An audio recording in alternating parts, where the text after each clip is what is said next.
What's up, family? What's going on, everybody? Back with another video. Y'all go ahead and hit the like button, hit the subscribe button. Y'all know the routine.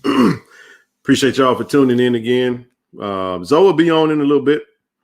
Just wanted to come back to you guys and really try to break down what we got going on, right? Hopefully, y'all. I'm over here watching this Shrine Bowl, so this was a little impromptu. Wasn't really in the original plans, but we're gonna roll with it anyway, man, because that's what we do. But nevertheless, man, I appreciate y'all. Hell of a week, hell of a signing today, hell of a signing a day, hell of a signing day. Let me see what's in this thing. What's going on? Waiting on Zoe to come on, man. We're gonna break this thing down. I mean, normally he'll pop in this thing. Let me shoot him a text, and then we'll get started, man. We're gonna break this thing down, and then we're gonna get out your way, and then I'll be back to you tomorrow, back to my regular schedule. But it's been an interesting day, man. Definitely, I'm still watching the Shrine Bowl because we definitely want to support Dallas Daniels. Kind of had to augment the schedule because, of course, man, you can't control Mother Nature. Mother Nature's undefeated, just like Father Time, right? Father Time and Mother Nature are things that we cannot do anything about. We just got to roll with it, man. We don't get no say-so in it. So, the storms are, shutting everything down. So we'll go from there. But let me see who all in this thing, man. Shout out to all the members of the channel. Shout out to every level. Shout out to everybody, man. The Shrine Bowl is on NFL Network. So I'm kind of multitasking. Y'all just have to bear with me here. Because we got a couple things we got to talk about. Y'all feel me? So one of the things I wanted to do is I really wanted to just get back into what we're going to talk about the schedule. We're going to talk about the coaching staff. We're going to talk about every damn thing, really. That's what we're going to talk about today. So that's the plan, man. Hold on just a second. I'm actually trying to put this up here. Yeah, I can work with that. Yeah, I ain't going to be too. Yeah, we'll make it work. We'll make it do what it do. I mean, didn't really have the time to really like go all out with no bunch of graphics. So we just going to jump right into the meat and potatoes of it. And I'm going to give Zoe a second to come on, y'all. So y'all let me know what's on your mind. Let me know what's on your mind, man. What's going on out there in them streets?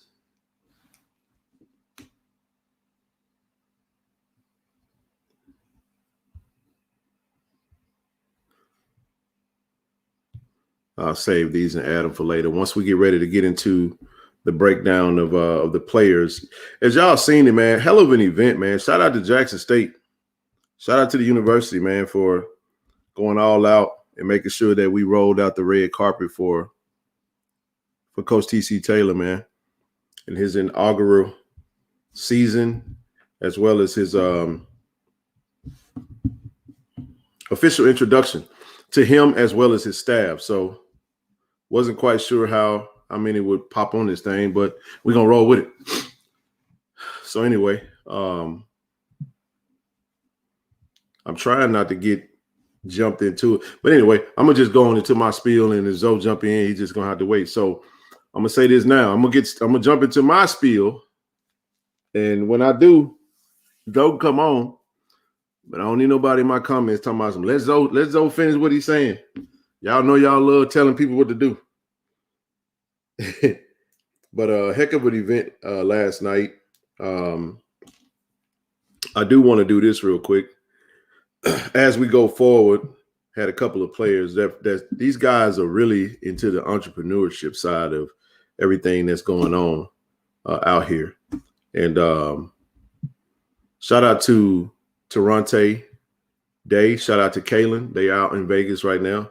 on behalf of the platform, man, on behalf of KC 1400 Media, man. We out there. Like I said, I would have loved to have made it, but I wasn't able to. So that's the beauty of having a phenomenal support system and a phenomenal group of committed JSU Tigers, man. We are definitely a family, man. And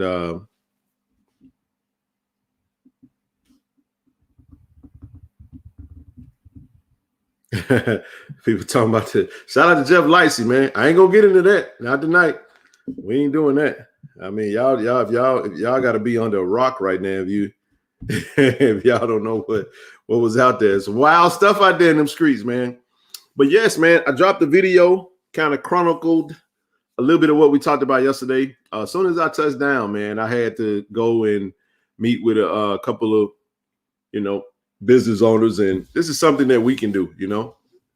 Again, it takes a special group to put energy and effort into something that doesn't, directly benefit you, and that's part of this love for JSU. Is more about, I mean, we like servants, man, servants, ambassadors, whatever words you want to use that gets the point across. We are. Somebody said Jeff with the nonsense. Yeah, man, we are. Yeah, that's all I got on that. I'm not gonna get into that. I don't really give a damn about your opinion about, what he really had to say on his own platform. I know what he was talking about, and I actually spoke to the brother. And it takes a brave brother to go out there and speak your truth. But some people don't like to hear. They only like to hear truth from one side of it. They don't like to hear the other side of it. So I learned to stop talking to people who've already made their mind up about the situation long before we ever had a conversation, so not a lot of people are really open to real, true dialogue about things. They just like to blindly support and let that be that. So that's all I got on that. I'm not going into that mess. I got my own stuff that I can speak on, but I refuse to. So we're going to keep it focused and locked in on JSU, because I do know this. I do know that it's interesting. Yesterday was National Signing Day. So you would think that a coach would be locked in and focused on their school, which is what we about to do. We had a great signing day. We had a great class. And I'm going to tell you right now, if you tuned in thinking I'm finna touch any of that other stuff, and you might as well go ahead you might as well go ahead leave now, because we're not going to do that. Not tonight, but anyway, I just wanted to say shout out, like I said, shout out to Kalen, shout out to Toronto. They out there doing their thing, man. Shout out to Draft HBCU players. I know they partnered up with them and doing our part to stand in the gaps to cover our players, man. Can't wait to get. I'll be in Mobile tomorrow. We'll get down there tomorrow and try to, get in some of that Aubrey's balling out there, man. Out there balling. You know what I'm saying? So wish we could have been out there soon. See, this is the beauty of it. Like, we had 3 players playing in these bowl games, and then we had a National Signing Day event. So our situation was a little unique in relation to Jackson State. It's kind of an unprecedented moment. Usually when you name a head coach, you go ahead and do it a lot sooner. But, the administration felt like this was the right thing to do. It was a very, very successful event. One of the best. I think that might have been the best signing day event I've ever been a part of. Like, that was monumental. And I'll mention this. We mentioned this last night. Because in relation to our former head coach, did a wonderful job shining a big bright light onto the culture, Jackson State University, bringing a lot of new eyes. So a part of that situation means that there's a lot of people still looking at JSU, trying to see what Jack State's going to do. Jack State go ahead and names his head coach, and I think our AD just hit the ball out of the park. TC Taylor, phenomenal hire, man. Just you guys saw it. Very, very personable. Very, very in touch with all the players. Gave every player that he recruited in, he gave a spiel, a very personable spiel. Knew their names, knew very detailed things about each one of them. It was just a pleasure to be a part of, man. I really, really, really, really enjoyed that. I really liked the direction that we're headed, and we couldn't go in a better direction. But one of the things in mentioning our previous coach is that he did. He reinvigorated the old guard, the the old JSU, as Zoe like to say all the time. And when you get that old JSU that not a lot of people are aware of, if you're not from Jackson and you're not familiar with this HBCU culture, right? Jackson State, some of us walked into Jackson State when Jackson State sucked monkey balls. You get what I'm saying? We went through some rough patches, man. So their first time seeing JSU is when, you know, we have a very, very prominent head coach and everybody's looking. And it's okay, you know, we win and we win again. And he goes off to his, you know, next opportunity, and in comes, you know, a familiar face. In comes someone that is a disciple of this program, a disciple of this culture. And I think what's going to happen is that everything that, we'll just say that we didn't do right under the previous regime, I think you're going to see us get it right this time. So it was a necessary situation for all sides, and it's still there's multiple wins on all sides that everybody can celebrate, and that's what we're going to tend to focus on. I just don't really care to get into the muck and the mire, man. It could get ugly. It can get a little nasty because people just like to project their own feelings onto things, and we're just not going to do that. So we're going to definitely guard the yard. That's what we're doing. That's hashtag guard the yard. And what that means to me is that, you know, we're going to put a fence around JSU, and we're going to love it to health from within. And we're going to be everything that we need. And if you're not really a part of this building, this new trail that we blazing, you won't be allowed in the yard. That's what we're talking about. That's how we get down with that. So that's what we doing. You know what I'm saying? You got to be a part of this thing. If you only, you know, outsiders beware, right? So that's what we into right now. That's what we own. That's what we doing. So nevertheless, I said Dallas just caught a pass, and it's just killing me, bro. One second, everybody. Oh, I got DVR on my TV, so I'm actually good. I'm recording it, so I'll be fine. I'll be good. Hang tight if y'all don't mind. 1 second.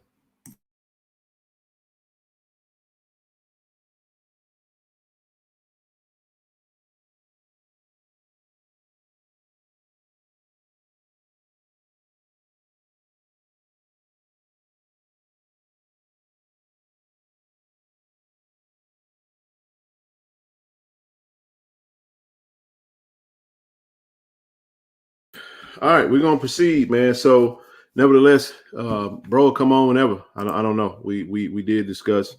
What's up, Jeff? What's going on, brother? Aubrey been balling. Yeah, Aubrey been balling down there in Mobile. We are definitely going to get down there. Got a whole crew. The whole crew gonna be down in Mobile. Definitely tomorrow. Shout out to Coach TC, Coach Otis. They're out there. But somebody said Spence in this thing. Man, hey, welcome as always, Isaiah. Man, great day yesterday. He was in the building yesterday, man. And we appreciate the donation, Toya. So we're gonna get into it, man. We're gonna get into it. So I know it's a lot happening, man. It's a whole lot happening, but we're gonna have to keep it focused. But here's what we'll do. I'm gonna start this way, because like I said, I can't keep holding up the show, can't keep holding up your time, waiting on bro, come in whenever you do.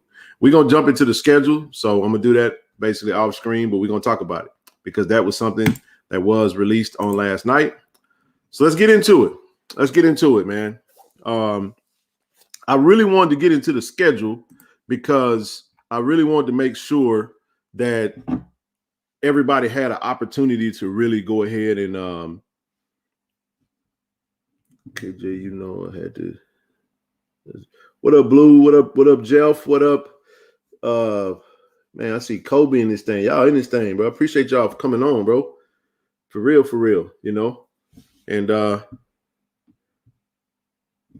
I'm just gonna have to watch this. I'm gonna mute this TV and I'm gonna turn this thing down because I'm finna see what y'all see. So we'll just make it work. We'll make it do what it do. But let's jump into this schedule, man. I know a lot of people weren't very.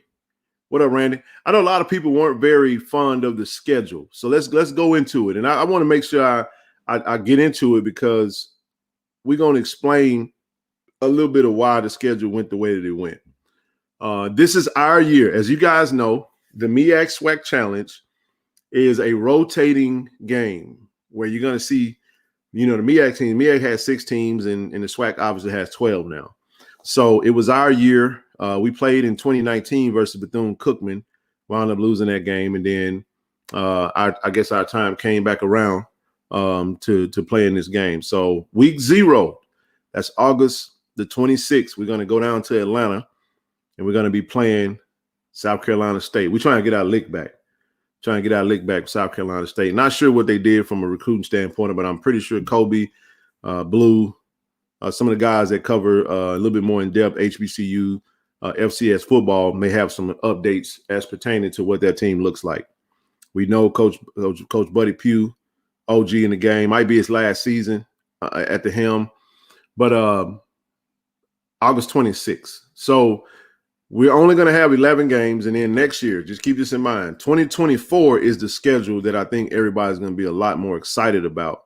And the reason I say that is because when you look at it from an FCS standpoint, you can only have 13 weeks of games from Labor Day all the way up into Thanksgiving. So what happens is, if you happen to play in week 0, that's going to give you multiple buys. So we're going to have 2 bye weeks this season, and I'll break that down and as we go further along in the schedule. So first game up, South Carolina State, August 26th. Obviously, that's a classic game, right? That's a challenge game. Then we're going to follow that up. This is our 3rd and final appearance in the Orange Blossom Classic. I thought we were done last year, just like you did. It turns out that we weren't, so it is what it is. Nevertheless, we're going to roll with it.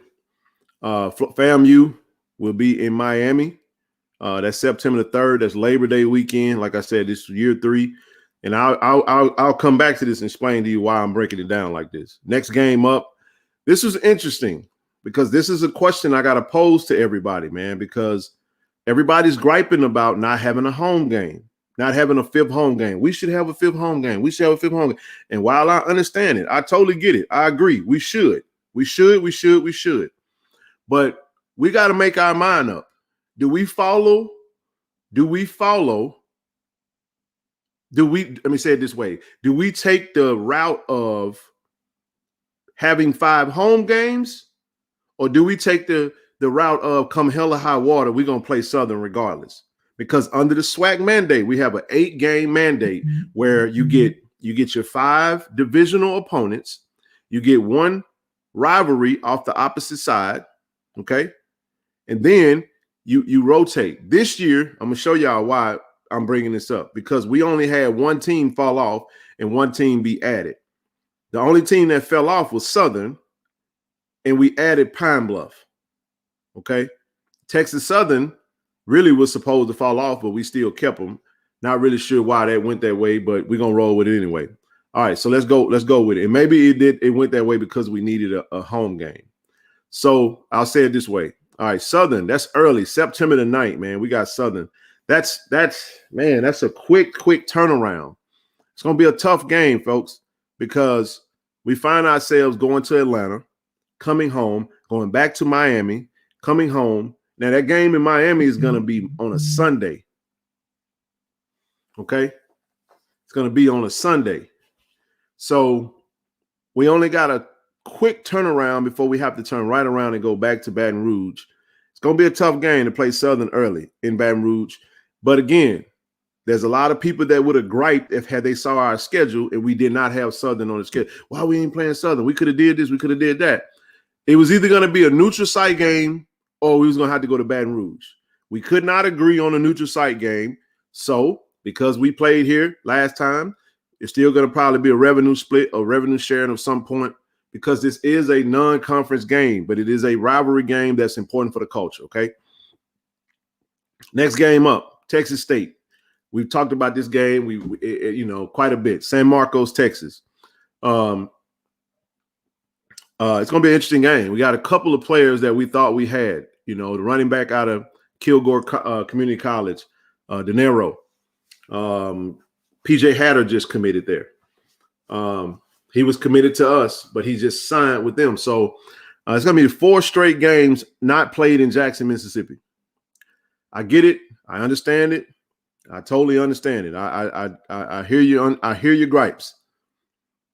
But again, if you open the season with 2 classic games followed up by a forced rivalry game, and then you got your FBS opponent. If you scratch Southern and you follow what everybody else is doing in the conference and say to hell with Southern, there goes your home game. So what could have happened is we could have had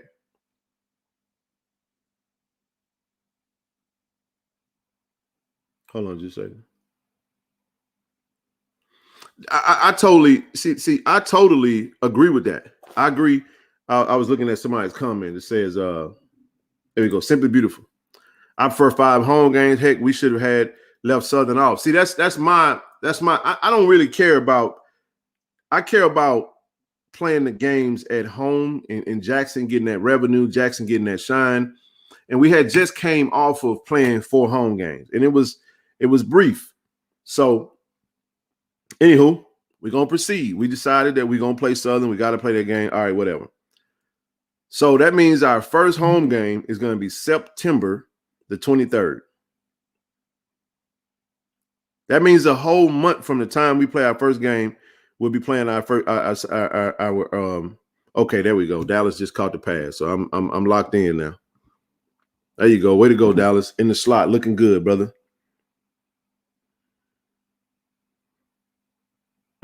Sat down right in the zone. There you go, boy. That's what I'm talking about. So you got Bethune-Cookman. All right, we're going to keep moving. After Bethune-Cookman, we have a bye week, okay? That's the first bye week. So we got 5 straight games, 1 home game, and then we got a bye week.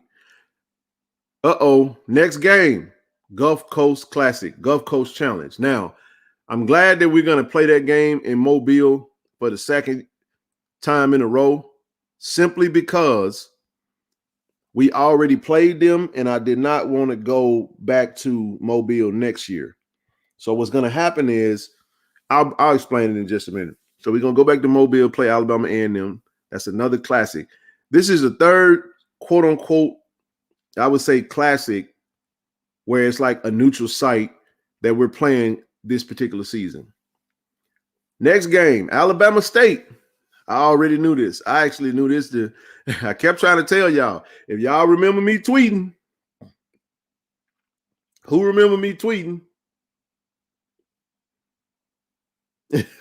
Y'all remember I said October 18th. I said October 14th, we're going to have homecoming. And I said Alabama State going to get their wish. Alabama State going to get their wish. I said that, back in October after the infamous he ain't swag foolishness. All right. So there you have it. You got Alabama State October 14th. And then next game up, October 21st, we're going to go to Itabena. Side note, Lakers win. That's great. That means I got some fun highlights I can go look at later on. Itabena.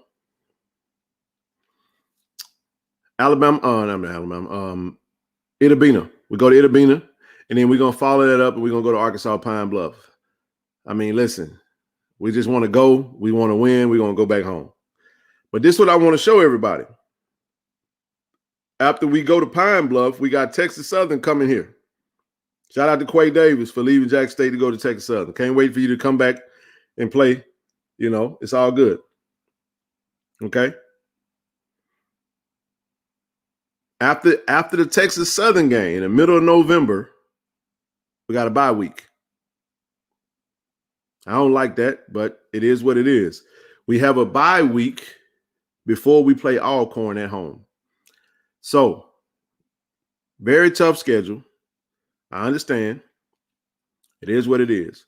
But let me give you some perspective on this. Because of that week 0 game in Atlanta, because of this forced rivalry with Southern, this is why our schedule looks the way it looks. You got some people that says, come hell or high water, we got to play Southern. I tend to not believe that. I think Jackson State is the standard, and I don't really give a damn who we play. I just want to win. If we play Southern, great. I don't feel like we have to have a Jackson State versus Southern game every single year. Now, I would love that. I'm talking about solely under the SWAC mandate. Now, if we playing every single SWAC team, if we doing a 10-game SWAC schedule or 9-game SWAC schedule, then you can come talk to me. But when you go to an 8-game mandate out of 12 teams, man, damn it. If they fall off, they just fall off. It is what it is. I do not believe in the notion that we have to play Southern in the schedule. I would have rather scratched that game in September 9th. We could have been playing, a Division II school or another FCS school on that schedule. I would have rather done that than to give that up to go to Southern, because now that means Southern's going to have to come in. So let's break it down. So let's fast forward to 2024. I'll make you feel a little bit better now. I know it ain't going to help you for this season, but let me try to make you feel a little bit better. All right, y'all listening? In 2024, there's going to be 14 weeks between Labor Day and Thanksgiving. So you will have the ability. You can't scratch anything right now. The schedule is what it is. We're rolling with what we got. So going forward, we will be able to schedule 12 games next year. We will have 12 games next year.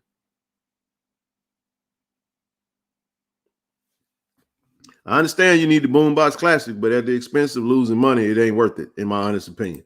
I get it. I'm saying I'm not gonna cry about it, but I'm just saying for those that gonna cry about 4 games, then go talk to the band heads that feel like we have to play Southern and we're gonna give up a home game just to go to Baton Rouge. I absolutely fucking hate going to Baton Rouge. I don't give a damn what nobody say. I don't like it. I don't care for it. I'm not a fan of going down there to play that game because that game in that stadium just does not support the turnout. It doesn't. It doesn't. I don't care about going to Baton Rouge. It's highly uncomfortable, and that's how it should be. I'm not saying they done anything wrong. I just don't care for it. And then you're talking about in September the 9th, it's gonna be hot as cow piss out there in Baton Rouge. Hell, it was hot when we played we played September 17th this season against Grambling, and hell, damn near everybody, I damn near passed out. It was so hot. Man, it's gonna be brutal down off the bayou in the middle of hurricane season. No. There you go, Blue. There you go, brother. I'm finna break it down to them. Listen, I know they don't want to hear it for this year, but yes, the FCS can play 12 games next year too. So an extra game for JSU will help the scheduling. That is absolutely correct. So let's flip it real quick. All right. So no SWAC MEAC challenge next year. Let's say we start off. So let me break this down. Y'all remember, first year of Orange Blossom Classic, FAMU was the home team. Second year, we was the home team. FAMU is going to be the home team this year. So what that means is Tallahassee or the Tallahassee River Snakes are going to have to come to Jackson next year. So you're going to get Tally Ho coming to Jackson. I'm having some fun, y'all. Don't go lose your mind. So I mean, FAMU comes to Jackson next year. That's one home game. Southern comes to Jackson next year. That's 2 home games.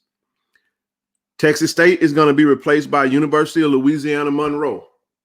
Okay, we're going to have to go to Louisiana. We're going to have to go to Monroe. Down the street. Not bad. We're going to go to Bethune-Cookman. Alabama A&M is going to have to come to Jackson next year. That's 3 home games. We'll go back to Alabama State. The Itabena Devils are going to have to come to Jackson next year. That's 4 home games. Arkansas Pine Bluff is going to have to come to Jackson next year. That's 5 home games. In comes that 12th game. And guess what we get to do, family?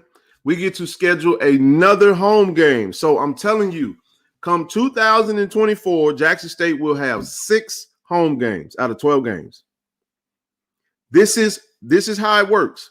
Because we are eliminating, we have eliminated the Southern Heritage Classic, we don't have to utilize that weekend now. So look at who we got coming. We got FAMU coming to Jackson. We got Southern coming to Jackson. We got Alabama A&M coming to Jackson. We got Valley coming to Jackson. We got Arkansas Pine Bluff coming to Jackson, and we have a slot. We have a slot for an extra game that we can schedule anybody we want to at home. Now that's dope. I understand we don't like it right now. I understand that it just kind of is what it is. We got to deal with it. Hey, that don't mean we don't go buy the season. Let me say it this way. That means we should sell 20,000 season tickets because the season ticket is going to be about $100. $120 maybe. Nah, we don't want to play Campbell again. Campbell's cool, but we can find another opponent. We can find another opponent. I don't know. And newsflash, by the way, hey Blue, this for Blue and for those that really break down and dissect. 2025, our FBS opponent is going to be the University of Southern Miss. You heard it from me first if you don't already know. We are going to Hattiesburg in 2025. We are going to Hattiesburg in 2025. So those are going to be our next two. We got Texas State 23. We got ULM 24. We got USM 25. Those are going to be our next in all three. Hey, listen, let me tell you, listen, you got Sun Belt, Sun Belt, Sun Belt. I can dig it. So that's 4 straight years. We didn't have one this year. We had one last year. But Sun Belt, Sun Belt, Sun Belt. I like that. Hey, I absolutely love this idea, Miss Shelby. I would absolutely play Tennessee State in a game in Jackson for that non. I would absolutely do that. We'd do a home and home. We could absolutely do a home and home in Tennessee. Matter of fact, somebody get Mr. Jones on the phone. I think this is his name. Yeah, Fred Jones, to tell him that if he wants the Jackson State, Tennessee State, Southern Heritage Classic to come back again, I think he should be paying each school in excess of in between $1 to $2 million per. Jackson State should get about $2 million. And this is me being at the NFLPA Bowl talking to some of the coaches. You're talking about clearing $16 million. If you bring home that kind of bread, I'm sorry. Oh, I would love to see North Carolina A&T. Oh yeah, baby. Oh yeah. I would love that. See, that's that. See, now we cooking. But I absolutely think we should play an HBCU. That would be dope. Let's do one for the culture. We already got Southern on the schedule. That's gonna have to return our home, right? So I would love to see A&T, Jackson State. I really would. I really, really, really would, and I wouldn't mind that. I don't want to sign up for no classic for next year. We classicked out. I think it needs to be a JSU needs 6 home games classic. Mr. Fred, if we do Memphis, that wouldn't actually work because we would have to go up there because usually you don't get a lot of FBS schools that's willing to come to FCS stadiums like that. So yeah, that's something to consider. That's something we have to think about when it comes to that. But yeah, man, that's and then obviously after that last bye week of the season. Now I will say this, because of these bye weeks, I definitely plan on hitting some games during those bye weeks. Now the first bye week, I'm actually going to take a break. Now I'm telling y'all right now, I know our people. I love our people. But one of them games, I already know y'all looking at one of them games like, which one of these first 2 games we ain't going to? Because I know we're going to hit Atlanta because that's going to be the first game of the season. Got to hit Atlanta. But I think it's going to be a lot of people that's going to probably bow out of that FAMU game because they done done Miami 2 years in a row. Miami done got expansive. I got expensive as hell. You know, we're gonna have a lot of people. Then we on the hot side this year. So just so y'all know that the sun gonna be staring at us on the opposite side. So we got to make sure we hydrated and ready to roll. But yeah, just know that it actually works for me because I'm looking at the airports when I see these type of games, and I don't like nothing about going to Baton Rouge. I don't want to drive. I don't want to fly to New Orleans and drive over. I don't want to fly home and drive down. I don't want to do neither one of them. So can't guarantee y'all gonna see me in Baton Rouge. I might be somewhere else, but I can't say that now. I'm just talking. But I don't like going to Baton Rouge. I'm not a big fan of playing down in Mumford or even going down unless we have to. You know, so that's the take. And then last but not least, I think this is my early pick. This is going to be a preview of the SWAC championship. Yes, I said it. November 18th is going to be a preview of the SWAC championship game. Mark my word on it. You mark my word on it. I think you're going to get a Jackson State Alcorn back-to-back game for the last game of the season, and you're going to get a SWAC championship Alcorn versus Jackson State because I think Alcorn will win the West. I think Alcorn's going to win the West. And y'all know we're going to win the Mr. Shelby, on the donation, what I did was, well, we didn't get close. we didn't get close at all. Well, anyway, I'll just say it like this right here. All the money was pushed toward the university in the football program. The pledge, we didn't do no 5K. That's for damn sure. Just know that 5 of that, you know, we got about 15, and 5 of that went towards the players, and then the other grand went to the university. So that's what we did. Yeah, and I'll just leave it at that. So just know that we blessed the players, man. We blessed the players and not in the capacity of like giving it to them, but we'll just say a tab. I'll say it that way. And the rest go in the pot. I had a great conversation with Coach TC though.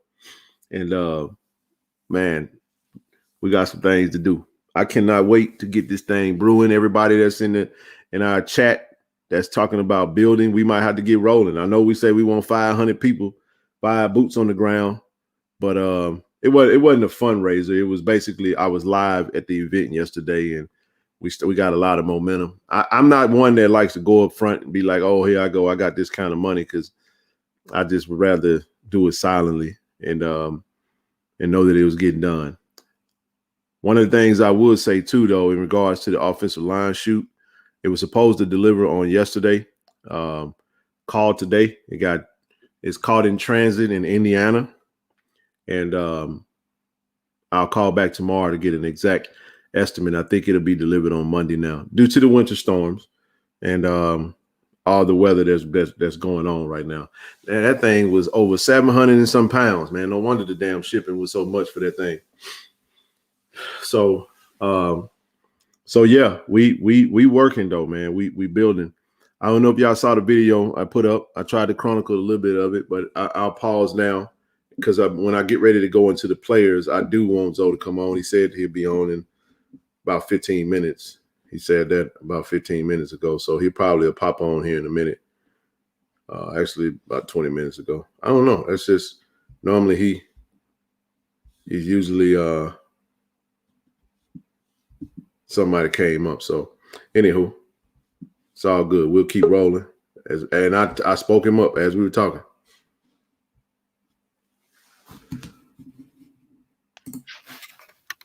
There you go.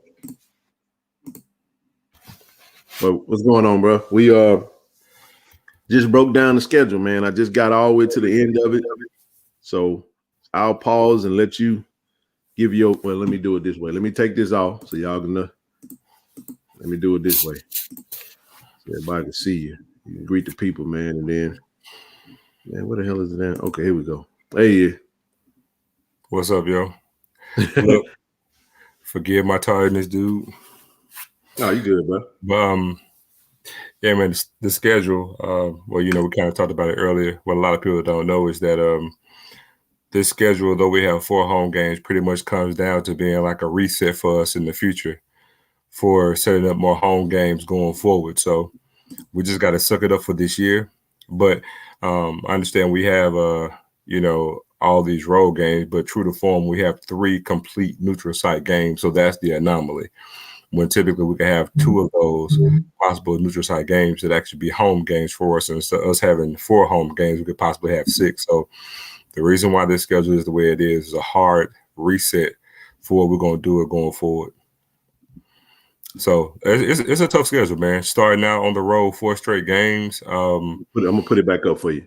And starting out, 4 tough games. You're talking about, first 2 games at neutral site games, and then you open up with a huge rivalry game, on the road to follow that up with an FBS opponent, and with a first-time head coach, brand new staff, it's imperative that we start out, good on this schedule. I think the middle kind of softens up a little bit. But even with saying that, man, and I don't only say that with Bethune-Cookman, but outside of that, man, Alabama A&M could very well be formidable. You look at Alabama State, which was trending up this year, they could be formidable.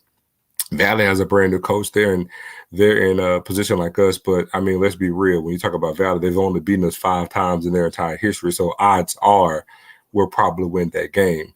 But after that, you got Pine Bluff with a brand new first-time coach.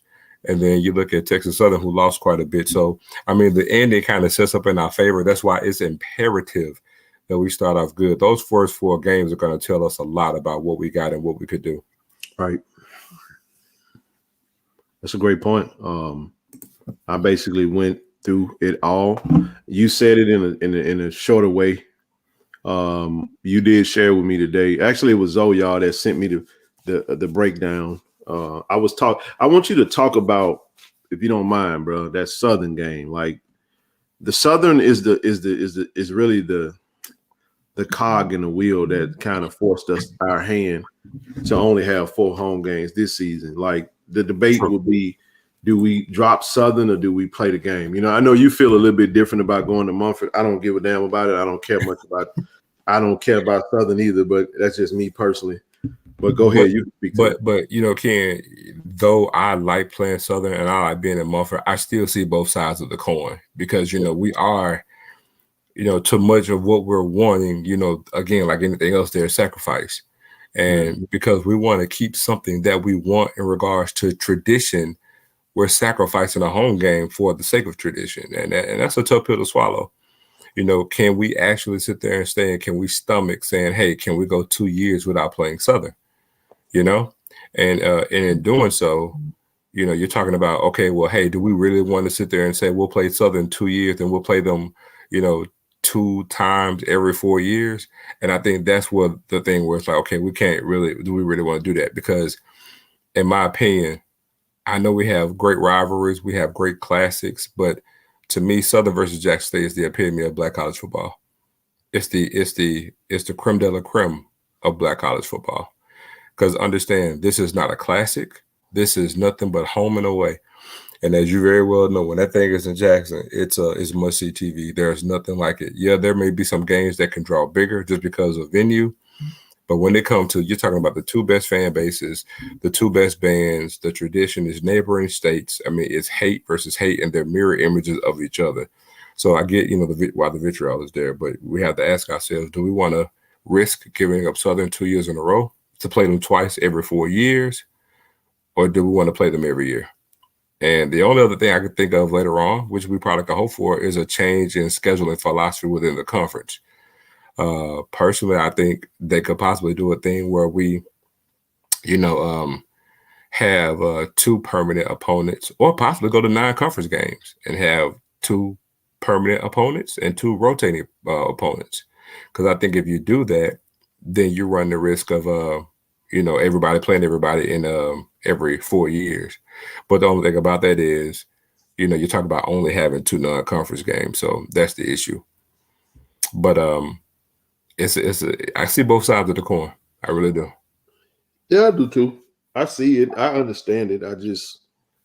I think you said it right when you said that you could, if we go back to 9 games, you know what I mean? Yeah. I do feel it, I understand it, but I also think about it from an economic standpoint. The economic boost, taking a home game out of the city is tough. Now, I'll tell you what, though, Ken. Here's one caveat to having a 9-game conference slate. See, the perception is HBCU football is bad. Well, let me raise you this. If the SWAC is trending up like we say it is, because here's the thing, you can play a 9-game conference schedule, 2 non-conference games, and we say, hey, we will not play any Division II schools. We'll play 1 Power 5 team and, another FCS opponent. Well, if the SWAC is better outside of conference in those 2 games that they play across the board, and then the perception changes where it's like, oh, the SWAC plays great football, then there's no need to have all these non-conference games. Think about it. It's just like the SEC or the Pac-12. The Pac-12 play the 9-game schedule. They only play, those non-conference games. But then if everybody in the conference is tough, then that maximizes the strength of schedule within the conference. Right, the problem is the perception of the SWAC is what it is because of what we do non-conference.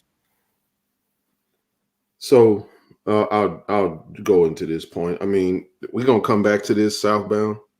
I mean, talking about Texas State. I mean, I think we can give a shot. We can give it a good go right now, just kind of looking at it. But I'll make 3 quick points about that game.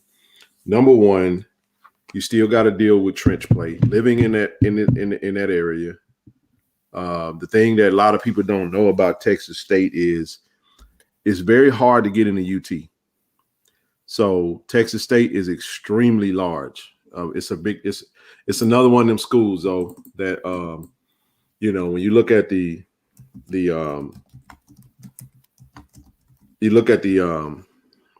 like the enrollment of the university, you know what I'm saying? It's not too big, it's not, but what they do is you get a lot of players, not a lot of players, you get a lot of athletes that can't get into the UT or go play at that Texas State. It's a Sun Belt school. They just got a new coach, the new coach from Incarnate Word. If you don't know about Incarnate Word, just go look at Lindsey Scott's stats. Put up Lindsey Scott's stats, and that tells you what kind of offense they're gonna run. They're gonna throw the hell out of the ball, man. Hey, they made the FCS semifinal. They were 1 win away from making to the FCS championship game. Yeah, so that coach has a reputation. And then I'll say this though, a lot of the players that we recruited actually committed to Texas State, and that includes PJ Hatter, that includes Denario.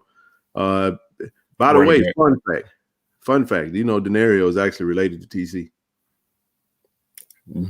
Didn't know that. Yeah, man, it's a cousin. So wow. Thought we had him, but hey, it's okay. You know what I'm saying? And then 2, the last point I'll make is the trench play.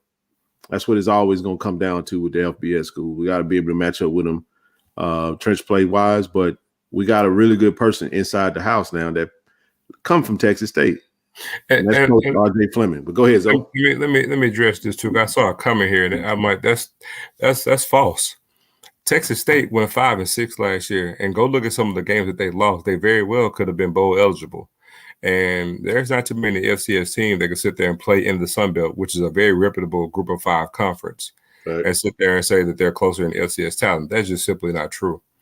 I understand sometimes the people that they may not be making a splash where they're in the top 25, but to sit there and say that they're that in that conference the Sun Belt is too reputable of a football conference to sit there and get 5 or 6 wins and say that they're close in FCS talent. It's simply not true. Yeah, that's right, Willie T.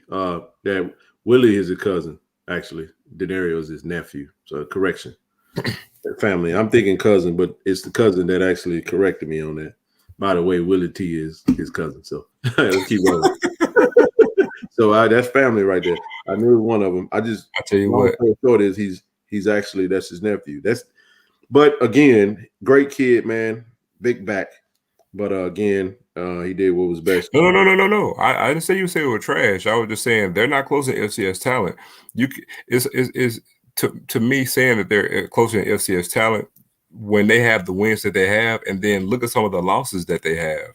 I mean, they're in the Sun Belt is too reputable of a conference. They have good talent. And honestly, the reason why they changed coaches is because if you notice, the year before last year, they had a losing record. So he was on borrowed time. And then you got a high coach within the state of Texas. Right. Down the street, actually. You Because know what I'm saying? Incarnate So Word is in San Antonio, for those that don't know. The University Incarnate Word is 30 minutes away from San Marcos, Texas State. Yeah. So just FYI. So they have talent. I'm not going to sit there and say, you know,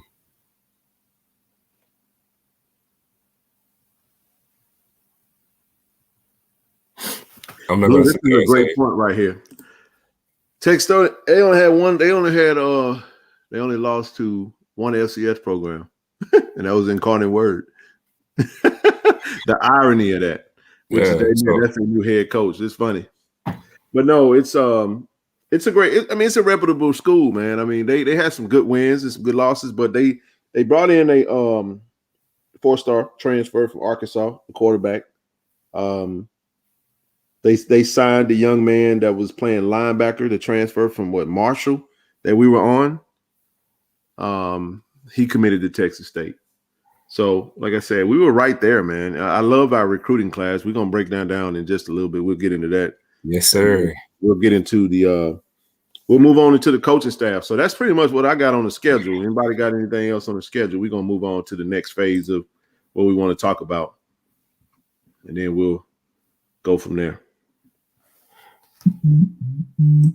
So somebody says Texas State like USM. Absolutely. They just like USM. They're in the same conference, same everything. I would say that UT, you could say that UT and USM, not USM, and Texas A&M, but Texas is so big. You got so many big time programs. You can't really compare to USM is like the low. It's a lower level than Mississippi State and Ole Miss, in my opinion. It is. It's like, so you got UT, and then you got Texas A&M, and then you got Texas State, all within a 1 hour and 30-minute radius. Actually closer than that. Or if you can, you could even mention like a UTSA, like University of Texas San Antonio, which is a huge school, by the way, huge school. Aren't they in the Sun Belt too? They're Conference USA. Okay, that's right. But UTSA is a huge school. I think the enrollment for them is about the size of Ole Miss. You see what I'm saying? Like, these are huge schools. Texas State, I think it has about 20,000. I mean, Texas is a different animal. They have the resources, so they have better talent than FCS. We can't look at wins and losses and automatically say that they got FCS talent because they're not winning. UTSA actually has 34,000 students. See, I rest my case. Yeah, you got 34,000. So yeah, man, it's pretty good. But nevertheless, that's the schedule. 4 home games this year with the projection of 6 home games in 2024. I did drop that nugget that we will be going to Hattiesburg in 2025. So just something to kind of think about going forward. All right, everybody, let's proceed with the Stizav. Let's talk about it. First man up. We talked about Maurice Harris, bro. Let's break it down. Let's get into it. Let's see what we.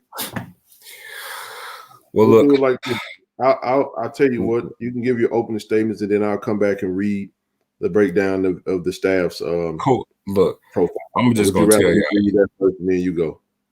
I'm gonna be honest. I'm going to disqualify myself when it comes to Maurice Harris. I'm biased. I'm just gonna tell you. I'm gonna keep it a buck. But even if I take my bias out of it, man, it's a home run within a home run, man. We couldn't have done better. First off, how many HBCUs can sit there and say they drew a well-known, high-profile offensive coordinator to come to their staff without being fired? That's correct. Actually wanted at another Power 5 SEC program, was wanted, but chose to come to JSU. That's a great point. I mean, that doesn't happen. His reputation precedes himself. His resume is impeccable. And, that's why I told you guys earlier on, like, man, look at his resume. Go watch the offense. The offense speaks for itself, not just this year, but even last year.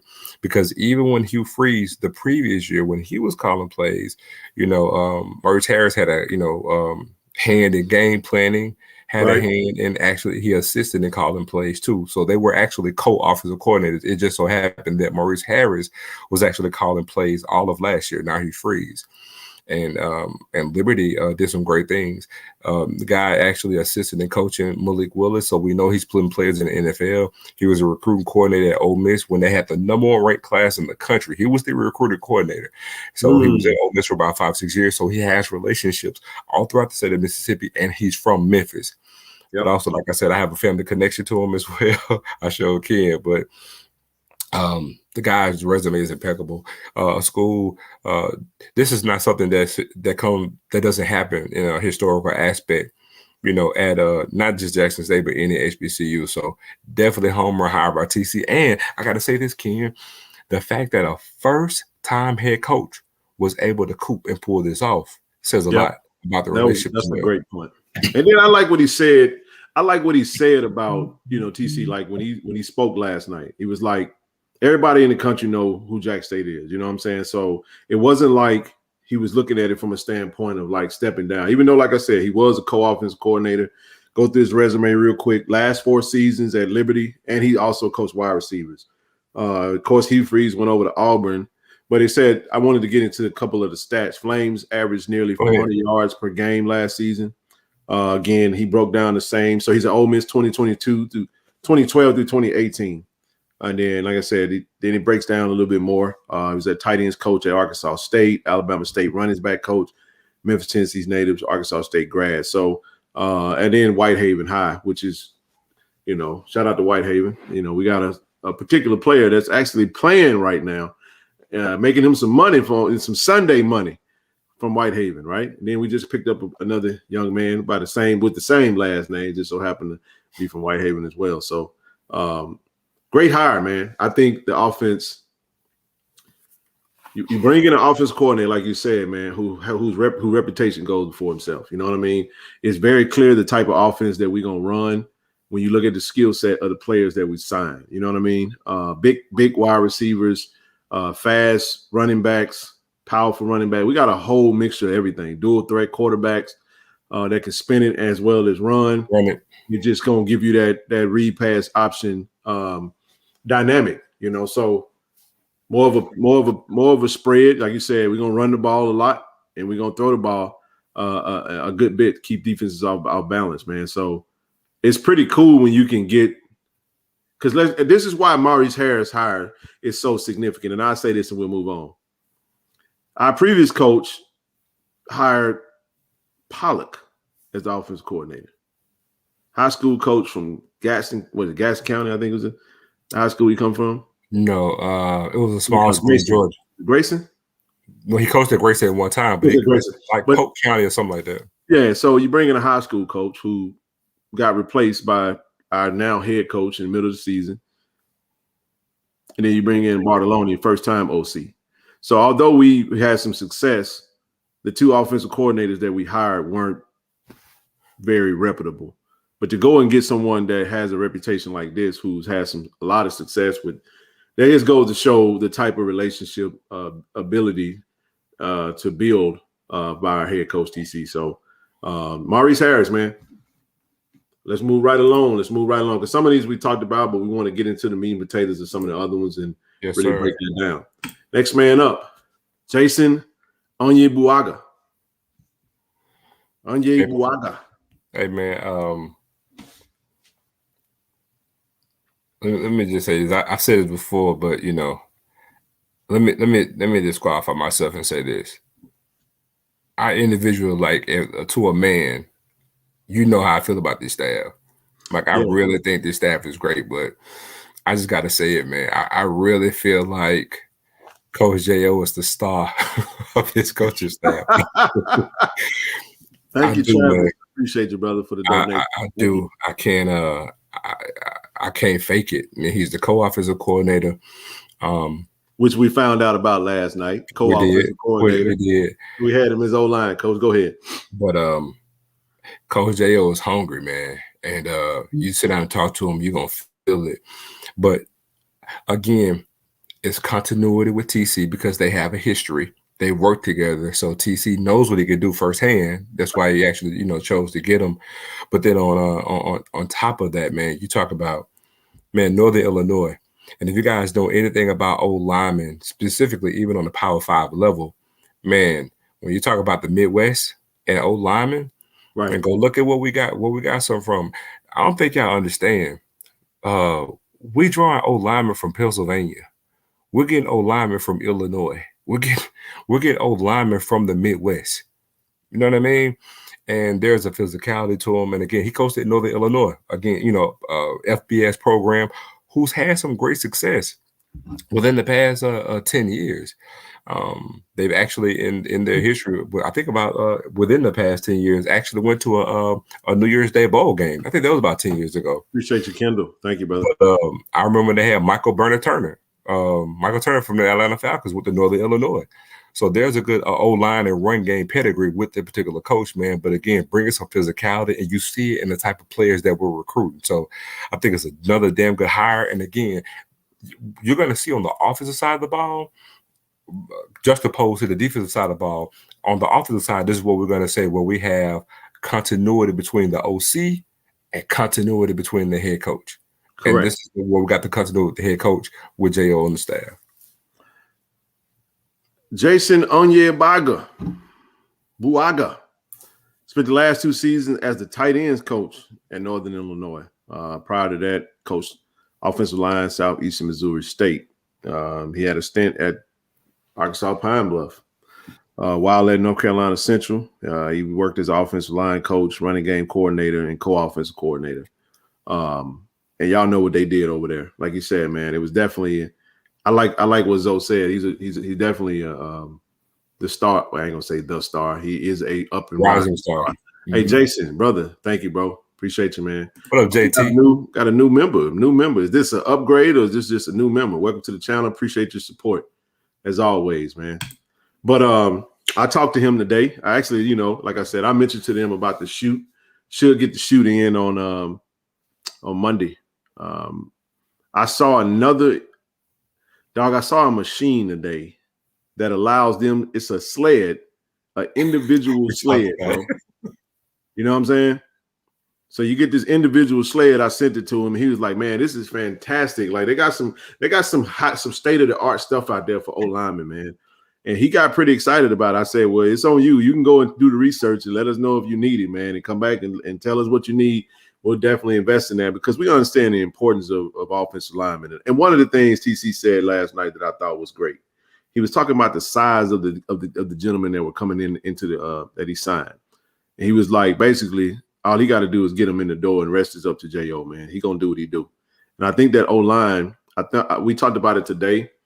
That co-offensive coordinator stood out to me. I'm like, wow, that's interesting, which tells you now that he's gonna have a lot of hands in, just the style of play that Coach Maurice Harris and TC didn't want to run. It's a lot of cohesion amongst that group. A lot of just uniformity, man, and just camaraderie, man. So they'll all be aligned, and Yep. You can't have a good offense without a good offensive line coach. And so he's a star, man, and he's also respected as a budding star. So home run hire. But again, like you said, we already kind of talked about him a little bit. So we're going to proceed because we got a couple of other names that I'm excited to talk about, man. So yes, sir. Next man up, we did talk about him, Quinn Billiman, quarterback coach, coming to us from Duke University. He was the wide receivers coach at Duke. I'm going to go ahead and read this. And you Go ahead. He's a grad assistant coaching quarterbacks and receivers at Duke. Prior to that, he was on the Rice staff as a quality control coach. Mentor quarterbacks like Mike Collins. Basically played quarterback at North Carolina Central and helping them win a 2016 MEAC championship in the Bird Celebration Bowl. So one of my favorite coaches on the staff already. He's a great personality, man. Yes. Great, easy conversation. Cool. I mean, just a cool cat, man. Just it's all these guys are great, man. All these guys are cool. Like everybody we've had a chance to meet. And I know they just really enjoyed the event last night. So Quinn Billiman going to be quarterback's coach. It's always good to have a quarterback coach in there that played the position. that could talk the language. And the beauty of it is he played under the head coach. So he knows what the head coach expects. He knows what the head coach wants out of his quarterback. So what better way to relay that and help with the development of the quarterback room, which we have an amazing quarterback room right now. I'll pause the yield to you and let you take it from there, bro. Simple thing. A fun fact for you guys. I'm gonna give all y'all. I'm gonna give all of you guys some homework to do. I want y'all to pull up and I want y'all to see, just in HBCU land, how many individual schools have individual quarterback coaches. It's a great point. I want you to go take a look, because from a historical standpoint, we will always have an OC / quarterback coach. That's correct. I want y'all, when you have some homework, go look at how many schools have just an individual quarterback coach. One of the few. Matter of fact, JSU they actually didn't even have one until we got Coach Prime. We've always double dipped. You know, most HBCUs have smaller staffs, and you will have most coaches double dipping. Multiple coaches double dipping. We don't. You know, we have. We'll get to it later, but Coach Weeks, but he's an analyst. So therein lies one major difference. But man, Coach Biddleman, again, rapport with TC. That's what I'm telling y'all on the offensive side. Rapport with TC. Played under him, so TC saw the growth, and you know, saying the growth of the man, the player, as well as morphing into the coach.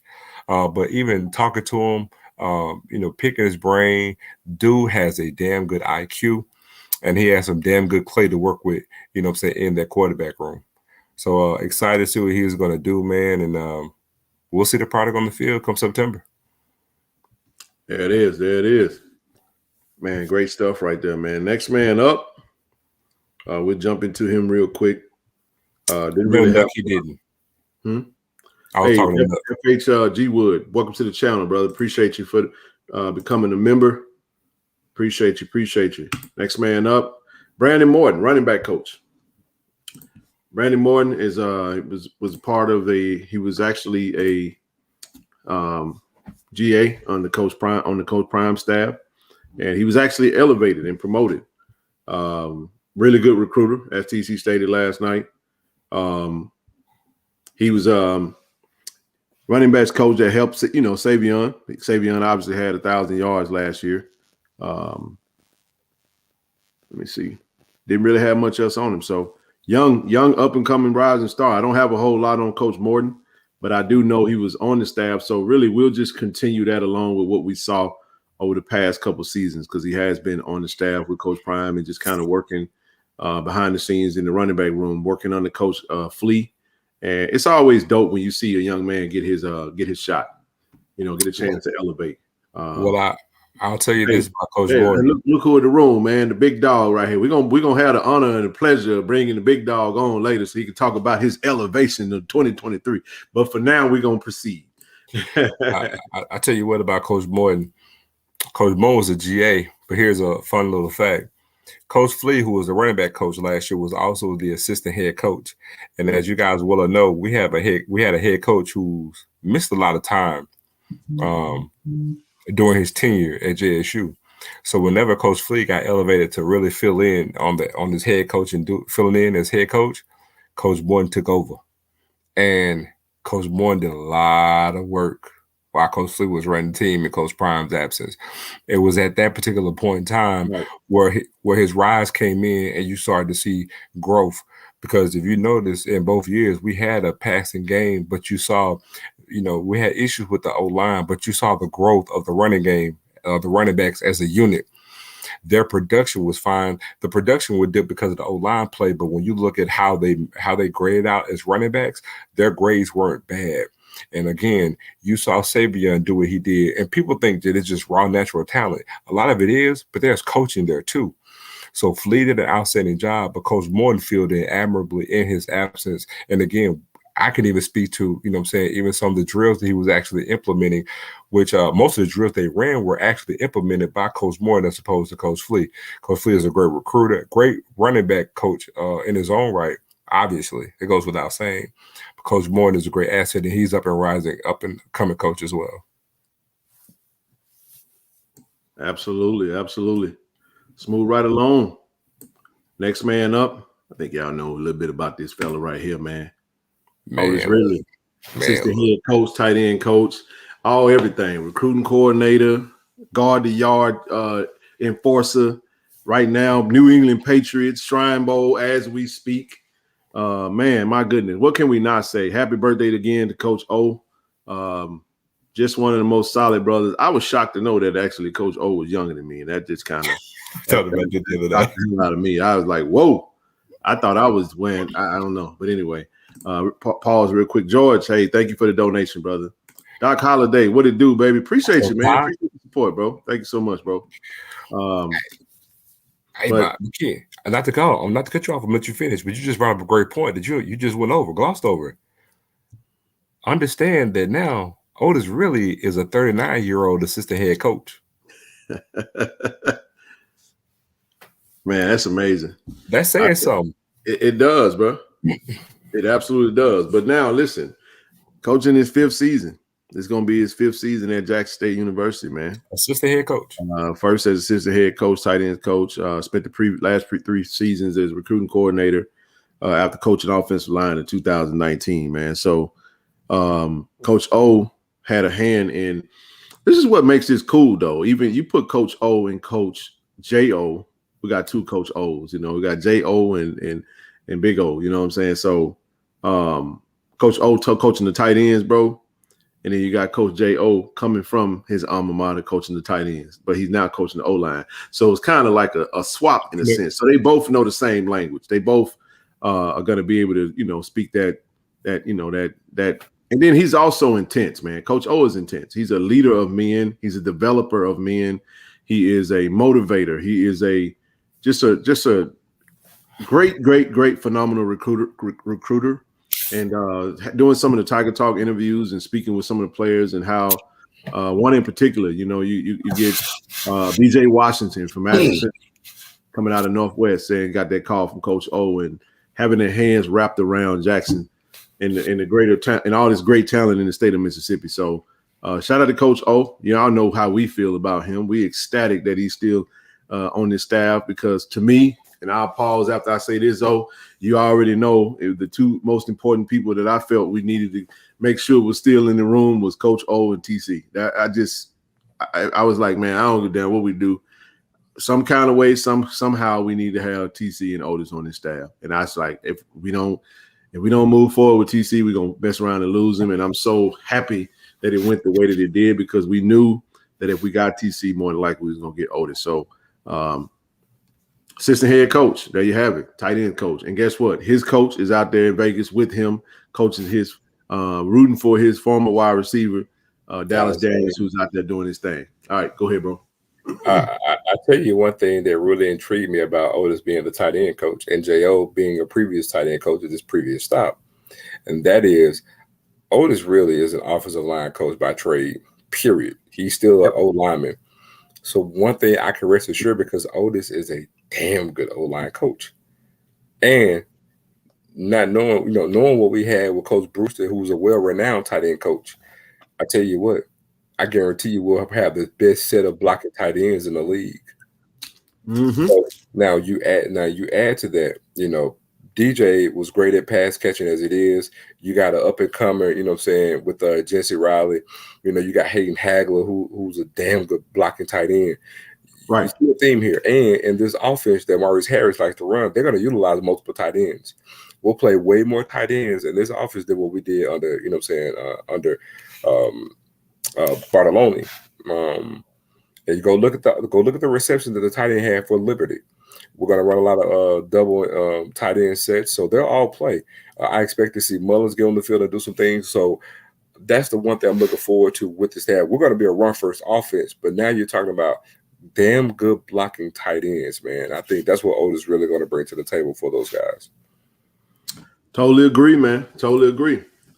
Next man up, somebody I couldn't wait to talk about. One of my another favorite, RJ Fleming, man. Wide receiver coach from I actually left him last for a reason. I wanted to really spend some time and talk about Fleming because y'all gonna see a lot of similarity when it comes in there. Let me read his history real quick and then man. Do your thing. So last season, Fleming was the running backs coach at Texas State, the school that we just got finished talking about, helping Lincoln Pare to a career high in rushing, highlighted by a 200-yard rushing game. As wide receiver coach at Eastern Michigan 2021, he mentored and guided Hassan Baydown to a 1,000-yard season, 97 catches, and earned his second team All-American conference, all Mid-American Conference honors for the Eagles. Prior to that, he was at spent 2 seasons at Liberty. Got some similarities there. While working as wide receiver coach in an offensive quality control role as the Flames posted a 10-1 mark in 2020, the best in school record. So that all that success that was under Coach Hugh Freeze and Coach Maurice Harris, you had Coach R.J. Fleming on that staff. So just think about that, y'all. These are Power 5 guys, man, that we are able to bring into our family, and Coach TC was able to add him to his inaugural staff, which again speaks to the type of man that he is and the type of program that he wants to build. So just a star of a wide receiver coach, and then it I guess you could say it helps a little bit that Coach TC was the wide receiver coach on the last staff for the last couple of seasons. Well, last season he was tight ends coach prior to that, but I'll just say meeting Coach RJ, you can see from the drills he's intense. He's a skill guy. You know, he's all about sharpening the basics of the players that play the positions, getting the maximum out of these players in each rep, teaching the fundamentals of the game. And he is a young, fiery coach that can relate to a lot of these kids from a recruiting standpoint. Great recruiter. You know, he told us, though, when we first met him, players that he wanted to keep, who he was hoping to go after, the type of players that he likes, and what he, you know, and you can see it. They like big, tall, fast, physical guys. This is going to be probably one of the most physical JSU teams that we've seen in quite some time. You saw what TC said last night. We might get into a little bit of that later on, but man, he said, man, we got, hey, I ain't going to put him up there, but I'm going to go ahead and still, man, we got a Pilates coach, man. We got a yoga coach. Oh, my goodness, man. But anyway, RJ Fleming, everybody. Zoe, you take it from there, bro. Man, look, you pretty much touched all the talking points, but the fact that, man, the dude, number one, I got to say this, again, continuity on the offensive side with the OC. First things first. But on top of that, man, I need y'all to go take a look. Liberty was an independent. We got to talk about this. Mm-hmm. When Hugh Freeze took over, go look at the success that they had against Power 5 teams under Hugh Freeze. And look at what they were doing as an independent, right? Look at the talent they were recruiting. It was a staff full of recruiters.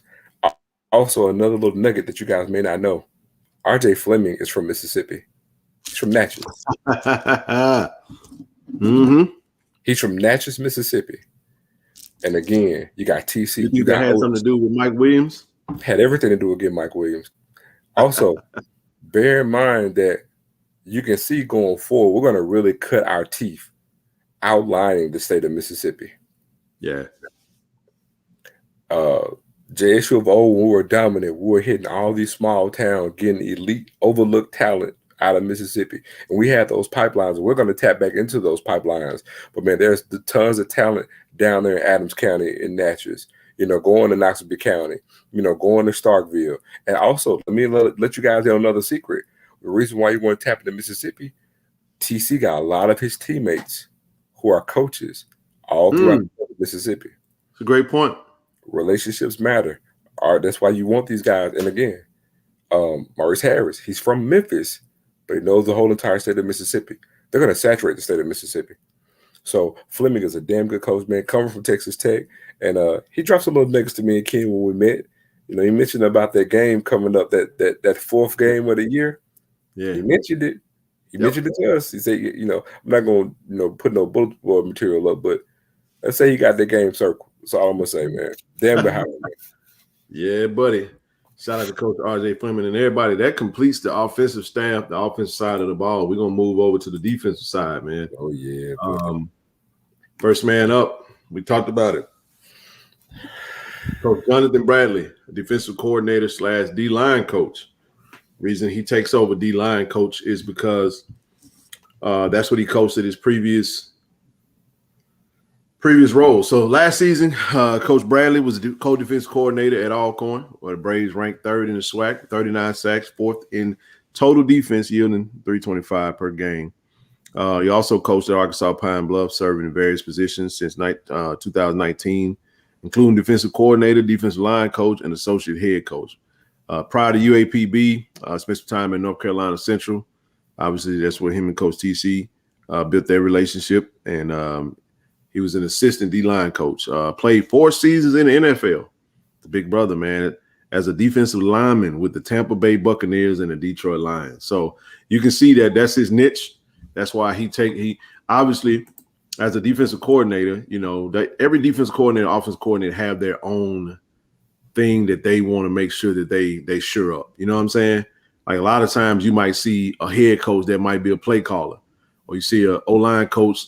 Or you've seen offensive coordinators that coach like what's his name? That's the head coach now in Miami, Cristobal. Yeah, he was the coach. He was the offensive coordinator and the O-line coach because he played O-line. So you always want to. A lot of times they always specialize in the positions that they played. Man, shout out to Kobe, man. Appreciate you, bro. Kobe. Thank you so much, man. So Jonathan Bradley, I speak about Alcorn. Let's speak about the Alcorn game real quick. That game was intense, man. That game outside of having a Travis Hunter to have a Superman type game, you know what I mean? That game was very close. And Shador got hit a lot that game. One play he got knocked into the last week. If you know what I'm talking about. We're right there. We're right there looking at it. You know what I'm saying? For somebody, don't doubt me on it. All I'm gonna say is it was 3rd down. He thought it was 4th. 4th down. I just leave it right there. But they had a field day. They really got very physical with our O-line, and this D-line was serious, man. So Alcorn had a really good defensive line. They just didn't have a quarterback. They had a lot of good pieces, but they still gave us fits with that game, man. 5 sacks in the corn, man. Somebody said 5 sacks. Yeah. And a lot of pressures. So he didn't really have a whole lot of time. So when you think about our defensive line, you got a defensive coordinator that played at the next level. Interesting. And don't forget, like Zoe said, we got another coach. Now he's part of the defensive staff. I can add him in there now, and that's Coach Jeff Weeks. We'll get back to him in a second though. But having a Jeff Weeks on the staff that played in the NFL, that coached in the NFL, and was the former defensive line coach, there's still some camaraderie there. He's still going to be the analyst. They're going to be able to help and assist with this defensive line, along with Coach Jonathan Bradley. I tell you what, when we actually talk about the Alcorn team, specifically the Alcorn game against us, you know, when we sit there and look at it and talked about it, you know, it was 2 units on that defense that stood out against us. Coincidentally, both of those units is going to kind of have an impact at Jack State this upcoming year. So we're going to start with Jonathan Bradley. You go look, man, the D-line, specifically against us, they got after it. Yep. They got after it all game. Also, if you look at it from a scheme standpoint, they did some damn good things against JSU from a schematic point of view. And so now you're going to take that. So one thing we know going forward, well, we know that we won't be in the 3-4 with this, you know, with him. So we'll run some hybrid stuff. A lot of similar stuff that we did, you know what I'm saying, under Dennis Thurman. Doesn't mean that everything that we were doing is going away, because again, and he said so as much, man. He recognizes the caliber of defense that we had last year. He spoke to that. Mm-hmm. And then again, it's knowing the skill set of the players that we actually have. So he's going to utilize it, man. But again, if you look at his track record, Alcorn had a damn good deep front. They had damn good, success against us last year. So much so that if G watches this, I specifically told G, man, I specifically told G after that game on the field, it's like, bro, look, the difference in that Alcorn game was that it was recruiting. We had a Travis Hunter, you didn't. That's fact. That was the difference in the game. Coming out party, man. It just so happened to be his last official regular season SWAC game. And he had a great time. I mean, he had a great showing too, man. Phenomenal game. I almost ran over Zoe catching the pass. Yes. But next man up, Taekwon Hammock. Coach Taekwon Hammock, linebackers coach. This is one of the coaches that were not on the original list that we had. This is why we were talking about last night. But we were able to secure Coach Hammock. Spent the 2022 season as the assistant cornerbacks coach at Northern Illinois University. And I'm familiar with him. Yep. 2021, Hammock was on staff at Lafayette as a linebackers coach. Yep. Spent 2020 season as the defensive coordinator and linebackers coach at Upper Iowa University, Fayette, Iowa. 2019, grad assistant at Northern Illinois, working with the linebackers. And followed up 2018 season, which he had broke into the college coaching at Kentucky Christian University as a defensive backs coach. So very solid career. I mean, a lot of, like I said, camaraderie. Coaching is a fraternity. He was a dog. Yeah, he was. He was a dog at Michigan State. Dog. Yeah. Played at Michigan State, Big Ten player. I mean, you're talking about a gritty, grimy pedigree. So you add him in the mix. I'm telling you, everything I see about this staff just reeks blue collar toughness, man. And you get a tough JSU team that ain't pretty. That's you take that talent that we had with this recruiting class, and you add some toughness, you add some physicality, you add a mean streak. Woe be unto the SWAC. That's all I'm gonna say. So Taekwon Hammock, pretty cool guy, man. Got a chance to meet him last night. Very, very personable. You can tell that, you know, he was excited for this opportunity, and we're excited to have him, man. So you got it, bro. All right. Now, we told you about the differences in offense. Now we're going to go into this thing on defense. Taekwon Hammock, if Ken mentioned earlier, he coached at ULL. I don't know if y'all actually follow football, but I want y'all to go look at the success that ULL has had on the defensive side of the ball the past 6-7 years. Also, do you know who the head coach at ULL was? Damn, I just slipped my mind, but he's actually from the state of Mississippi. Mark Husband. Mark Husband was the head coach. Long ties to Mississippi State as a tight end coach, great recruiter. And guess what? Hammock has relationships in the state of Mississippi because he was recruiting Mississippi while he was at ULL, stealing some great players. Because guess what? He actually stole one from Jackson State. If you guys remember, we was getting Christian Ringo out of Forest Hill. Thought we had him, and we're going to ULL, courtesy of Taekwon Hammock. So you look at that, then you also look at where he was. Where did he just come from, Ken? Northern Illinois. All right. So guess what that means? Continuity, because he has a relationship with who? Coach J.O. Also, guess who his brother is? The head coach of Northern Illinois. So again, great coaching background, and again, he was a linebacker, a great Big Ten linebacker at Michigan State, specifically coaching his position. So another good, solid, good pickup on the defensive side of the ball. And he got a really good linebacker room. Can we? Napier came after Mark Husband. Yeah. Really good linebacker room. Really good linebacker room, man. I mean, we lose a lot at linebacker, but we gain a whole lot. You know what I'm saying? So, and it's going to be, I mean, having Jarente Davis back was huge for this defensive staff, man. And the pieces that we'll break down some of the pieces that came in with them. But anywho, let's keep it moving. Keep it moving right along. Next man up, Terenzo Quinn.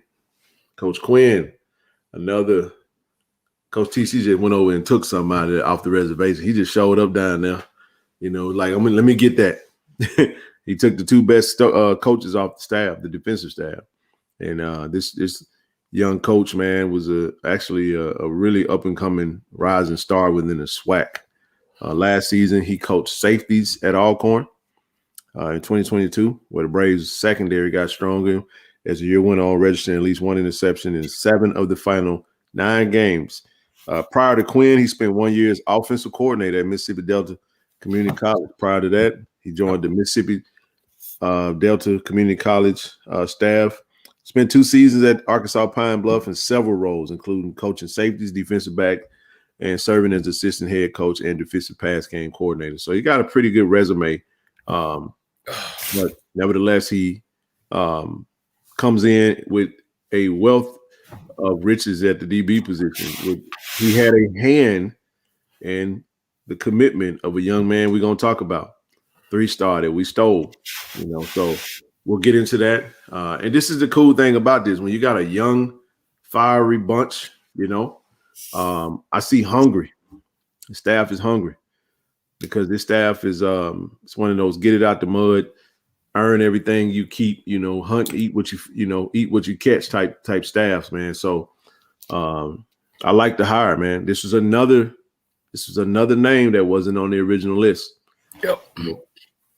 As well as quarterback coach, as well as the wide receiver coach. There's a lot of moving parts. So, like Zoe stated last night, there were four changes from the initial list, and that's why we weren't so quick to go out there and try to say anything about it. But absolutely great hire. I like the hire a lot, and I think it's going to speak to the kind of defense that we're going to run. So that's my take on that, bro. You got it. So, Coach Quinn, I'm going to say it again, continuity, because, again, he's not coming into a new situation blind because of his relationship with Coach Bradley, right? And like I mentioned earlier, the 2 best position groups on Alcorn's defense was the D-line and the actual DBs. And like I said, we can only go by what we saw against the JSU game, because if you watch that JSU game against us, they brought great pressure to Shedeur, harassed them all game long, and they defended the pass very, very well. A lot of contested balls within the DBs, and man, they were very, very physical. Childhood friend of mine, man, which I even told Ken, son actually plays for Alcorn, and man, wrapped it up with them after the game for a nice little while, man. And Quinn had a great hand in development. And that's one thing that's imperative on the FCS level. So, we're going to have a great recruiting staff because all these guys are great recruiters. But, man, the main thing is it is teaching. You have to be a developmental program, on this level because, a lot of times we're taking a lot of diamonds in the rough. So we have to be molders of good clay. And once you got that on top of actually getting good soil, getting good clay, and you can mold it, then you have something. And you guys know the talent that we have, K5 3-star. I mean, we took in, literally about 19 3-stars this cycle, what I'm saying, which actually leads all of FCS. And knowing that we have good clay, in the DB room for him, with cornerbacks. You're talking about a Jalen Hughes. You talk about, man, recruiting a high-profile 3-star recruit that we're able to get. And, man, he got size. We're talking about 6'2", 180 as a true freshman. And he's going to give him the field. He's going to play his freshman year. You talk about a Tristan Saya, again, another big cornerback, 6'1 and a half. You know what I'm saying? And again, Coach TC said it's going to get on the field. So Coach Quinn got his work cut out for him, man. But again, continuity with the D-line coach, familiar with what he wants to do. So none of these coaches are coming into this thing blind. You know what I mean? On both sides of the ball, there's continuity from within the offense, continuity coming in from the defense. Great point, bro. Great point. 2 more to go.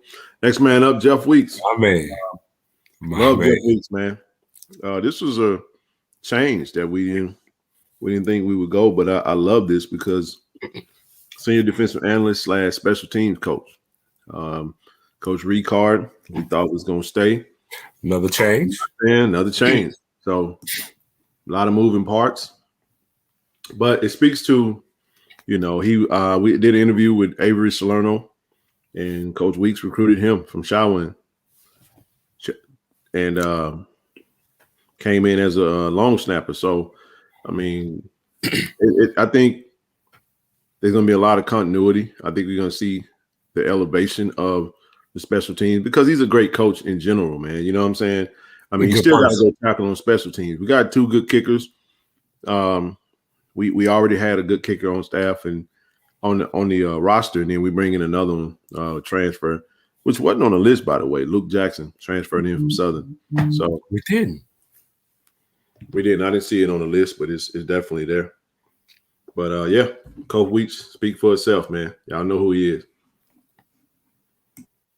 Oh, you go ahead, man. You took all the points. I'll just say this about Coach Weeks, man. I'm ecstatic that he's back, man. Just if nothing else alone, his spirit and his energy, man. He knows how to get the team fired up, man. So there's still going to be a bridge of the expectation from what we did the previous year going forward. So even just having Coach Weeks there for that, man, is going to be damn good for us. Absolutely, bro. Next man up is I think it's a position that you guys like. The last person we'll talk about. Jalen Watson, strength coach. I think it's important that we highlight this and speak on it.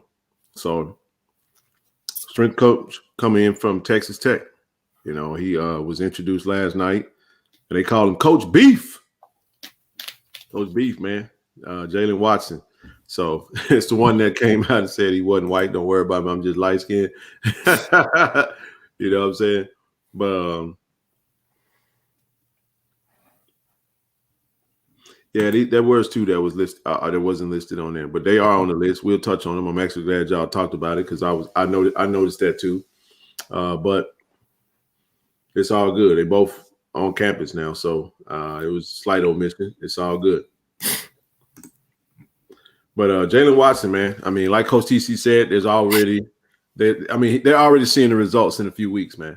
So everybody comes in and they have their own little niche. They have their own little way of going about things. But Texas Tech, very respectable FBS school, you know what I mean, that has a great strength and conditioning program, actually. And they beat UT. UT just can't get out of their own way. And they beat them. They beat them this past season. So I tell you what.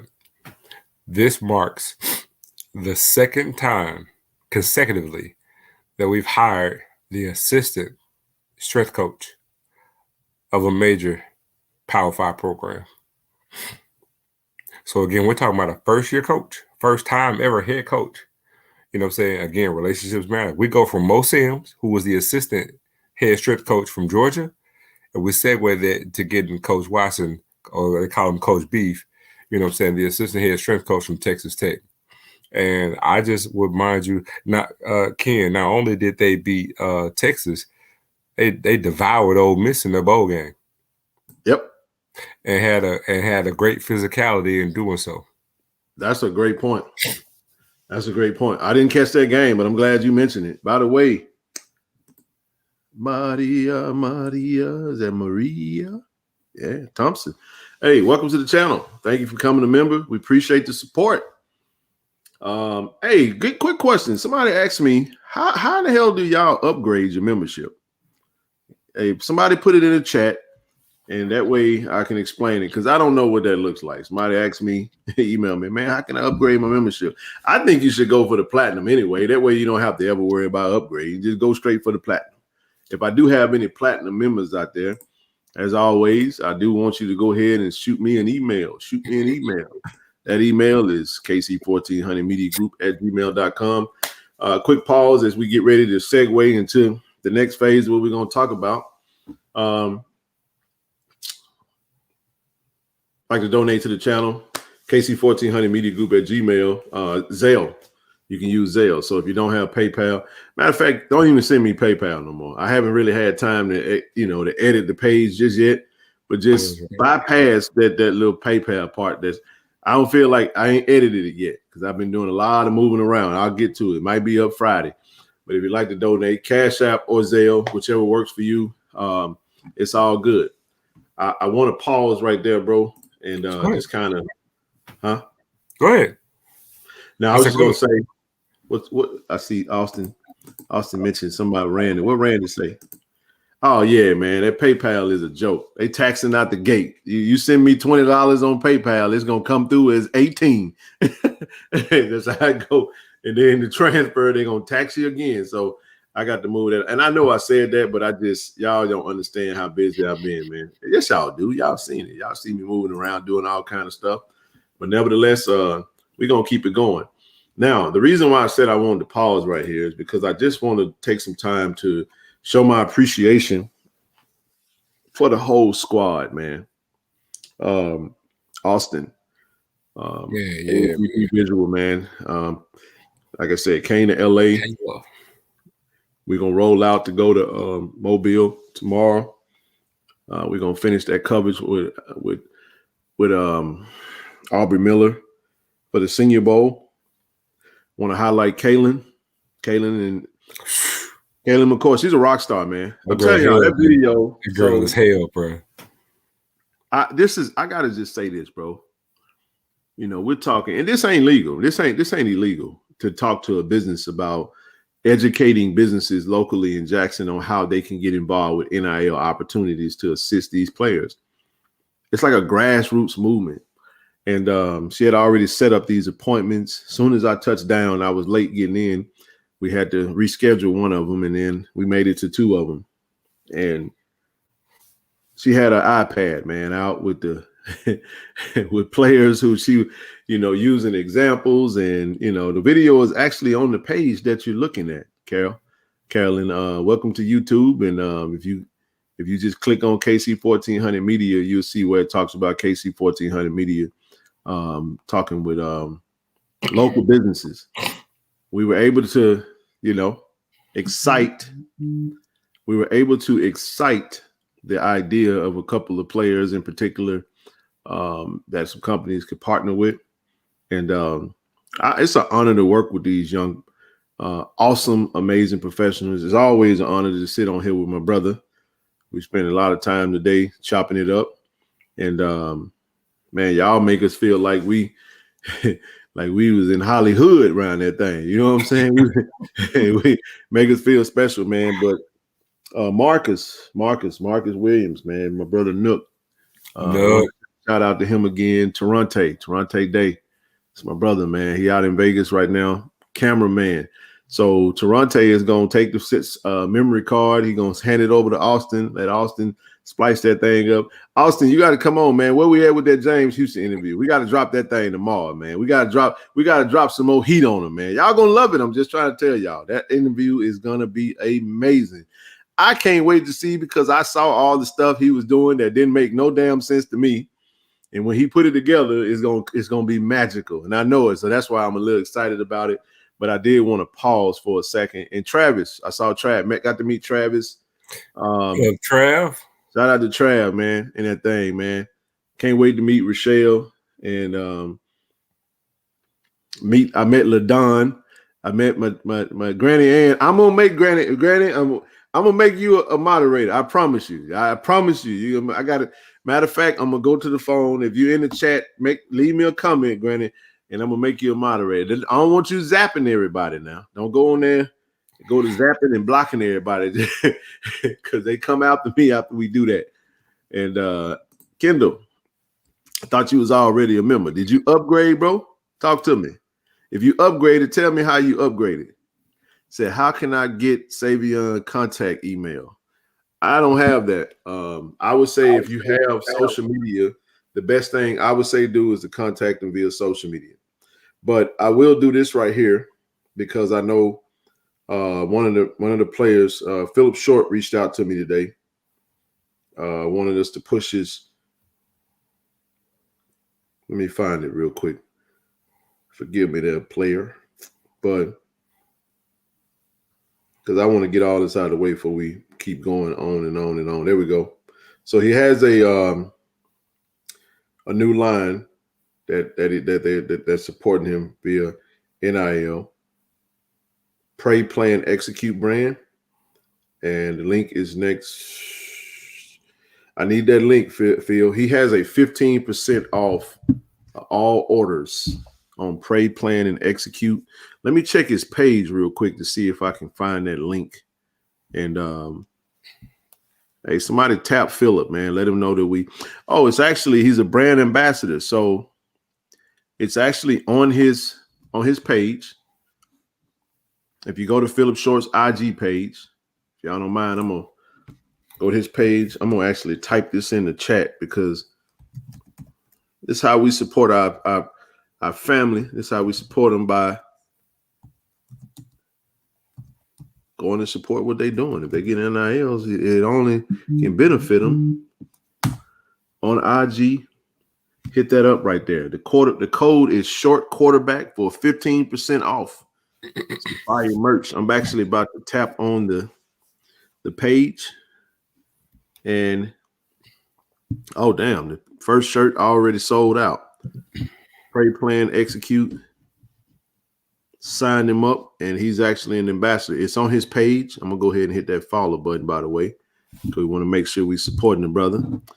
He says Guthrie. We got Trevante Rucker. Got a lot of young brothers, man, that's pushing out merch, pushing out some things to generate revenue for themselves, man. So, our Bayless, my sister, thank you so much. What's up, Rip? Execute is owned by Jason Gibson, a JSU alum, and Delta 5 Bro 06 in the house, man. So, hey, that's a great call out. But this is how we doing it. We doing it. This is what guard the yard looks like. It's not always, if you guard the yard and take care of your own, and we're gonna make sure we take care of. Hey, Michelle, we can't wait to hear from you, sis. The other piece is that we got to get this thing rolling, man. We got to get some motion, man. We got to get active. Man. And we're gonna get things popping. I got some ideas. We might pivot with the original ideal and move into a different space with how we want to approach it. But I just wanted to make sure I got those preliminaries out, man, before I move to the next phase, which was talking about this signing class. And then after that, we'll open it up so y'all can come on and speak your mind, man. But give me just a sec. Bro, Dylan Brooks was on one tonight.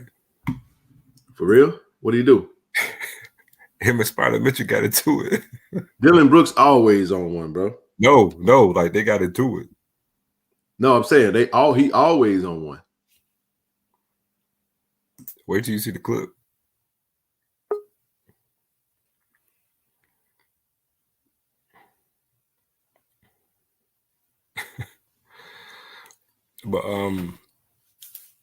But yeah, I saw some people mention it, man. We was gonna wait, but since he put it out there, we do have some assistants. We actually gonna have some more come on too. But Bobby Mitchell went ahead and let everybody know that he's on staff as an assistant. Bobby Mitchell actually comes to Jackson State. He's from Mississippi. He's from Brandon. Played at Mississippi College. Actually was a coach last year at Arkansas Tech, which is some of you who may not know, they're a D2 school in the Gulf South Conference, which is in the same conference that Delta State is in. Position? Well, his expertise is at running back. He's just an offensive assistant right now. What his duties are going to be, we don't know just yet. But we're going to have some more GAs, and there are going to be some more offensive assistants, and we actually still going to have some analysts, believe it or not. Absolutely. All right, man. Let's see what next up. Signing day. Yes, Don't sir. want to you out too quick, man. We're gonna get into some of these players and things. Let's see. First list up. This ain't a good list. Back to that. There we go. Let's start there. We're gonna start with we'll start with the first list, though. We'll just start player by player, and then we'll work our way down, man. So first man up, Shamar Allen, Yazoo City, offensive line. I'm just gonna share the list as it came to us, and we'll go and we'll speak our piece and we'll keep moving. All right, man. Yeah, first up, Shamar Allen. All right, I'm gonna read off that you guys can see it, man. Huge O lineman out of Southwest Community College. And again, we talk about relationships. Southwest head coach is actually Cliff Collins, who actually coached at Jackson State, who just so happened to be on the staff with, guess who? TC Taylor. So, man, huge get, man, out of Yazoo City, 6'5", 320. And that's going to be the theme of our O-lineman, man. I think the shortest O-lineman that we have now is 6'4". I don't think we have anybody listed under 6'4" on the O-line. That's amazing. So it's a huge O-line. We're going to have a lot of physical. And so he has the height, man. Actually has the ability. He's not sloppy looking, so that's a good thing, man. We just need to work on his mobility, which Coach Meek could actually, help him with that. Go ahead, bro. I like it, man. Hometown kid, man. I mean, Yazoo City, big body, JUCO kid that can come in right away and play. I mean, I like this take. I mean, one of the first that Coach TC snatched up on that first bunch, but one of 7 offensive linemen that we brought in this particular recruiting. So actually, it's 8, and we'll break that down as we go any further. Next man up, Noah Ballou, 6'2" linebacker out of Lancaster. Some of these we already talked about, and as we talked about them, we're gonna proceed and move on because we want to get to the new guys that you guys probably haven't heard much about, but we'll break that down. But Noah Ballou, much more linebacker depth, man, 6'2", 225. Young kid that wants to hit into the weight room. Very similar build to one of the linebackers that we lost through the portal. But that freshman linebacker, I mean, Lancaster has a good football program, and he's a thumper, man. I mean, great physicality. I like him, man. You put him in the strength and conditioning program, you can see him getting up to 220, 225, maybe grow another inch, 6'3", 230. I mean, that's a hell of a size linebacker. You know what I mean? So as long as you can keep that speed. So go ahead. I tell you what else, Ken, you brought up a damn good point, man. We always looking at adding weight to him, but again, 225, he gains another inch. He's 6'3". Ken, now you're talking about like a James Houston type hybrid type deal. I'm not saying he's going to give you James Houston production, but I'm just saying be able to play outside linebacker, inside linebacker, and put his hand in the dirt. Michael Parsons-esque, to be versatile. Almost how we talk about basketball with positionless basketball, right? Now you're talking about one defender that can play on the line, off the line, and all 3 linebacker spots. So that's key. But the thing that stands out to me about Noah is he actually he looks the part right now, fresh out of high school. Looks the part, man, plays with a physicality, plays with a mean streak. And good get, man. Like you said, if you're well-versed with Texas football, Lancaster is a well-known, established football program, and he put up good stats, man. So it's a damn good gift for us. And again, one of the many 3-stars that we picked up in this cycle. Yeah, 247 don't really have him listed as a 3-star, but through his work, I think it's 2-star on like Rivals or whatever. But next man up, Javarian Jenkins. This I would say another. You know what I'm gonna say about this kid, bro.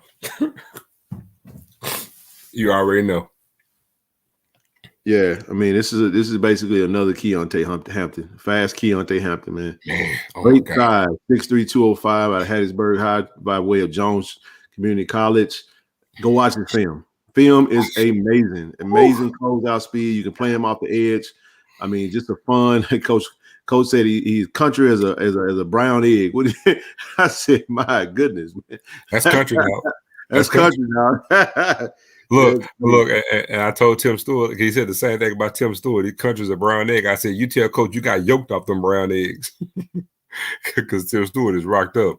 But, man, look, to echo my brother, man, Javarian Jenkins, I'm telling y'all, Ken told y'all already, go look at the film. The eye in the sky does not lie. Man, you talk about elite speed at the linebacker position, and the dude can hit. He has a rare skill set at outside linebacker. I tell you what, yes, he does remind you of Keontae Hampton, but I'm going to tell you who he really reminds you of for my real JSU lifers. I don't know if y'all remember Ryan Rich.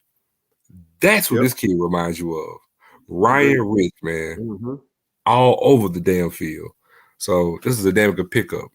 And again, a 3-star linebacker. Yeah, he was. Go ahead, bro. Man. I like him a lot, man. Next man up, Isaiah Kendall. This is actually a 4-star kid that was dropped to a 3-star that TC talked about. 6'4", 180. He's number 2 player in the state of Arkansas. An absolute stud, man, on the football field. Got 4.3 speed, and he's a great basketball player. Give you that athleticism. He can return kicks, return punts. He got great heads, but I would say you lose a Shane Hooks, you bring in Isaiah Kendall. This is this kid can be a day 1 starter. He has that level of skill set as a true freshman. Yes, I said it. He absolutely can come in and start if he comes in and do what he needs. I think it'll come down to the wide receiver coach or whatever the case may be. But that's I tell you what, I'm not even looking at messages. What is what? Right, somebody read DJ Perfection message.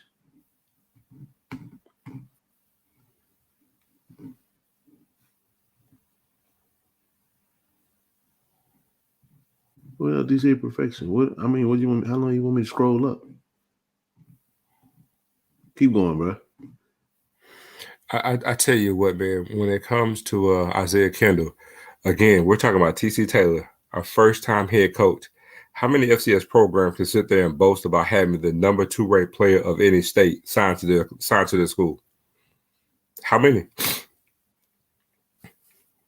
So again, this speaks to the recruiting powers, you know what I'm saying, of TC Taylor and Otis really, and again also having Fleming there as well. This is a coup. This is a coup for any FCS program, let alone the Jackson State. To sit there and say that you got the number 2 ranked player of any state and you got him early at that. Committed early and stay with his commitment, even though the head coach left. I don't think I understand how difficult that is. We pull that off. Man, this kid has speed. He has the size and reminds you of a slimmer Dan Williams, if you guys remember that from JSU. That's what he reminds you of. Right. Yeah, I'm sorry, y'all. I can't read the comments, and we rolling. You know what? I see it now. DJ Perfection. That's amazing, brother. Thank you so much, man. I definitely appreciate. Yeah, and just FYI, y'all, I'd stop looking at the comments because we'll never get done if I don't. But thank you, bro.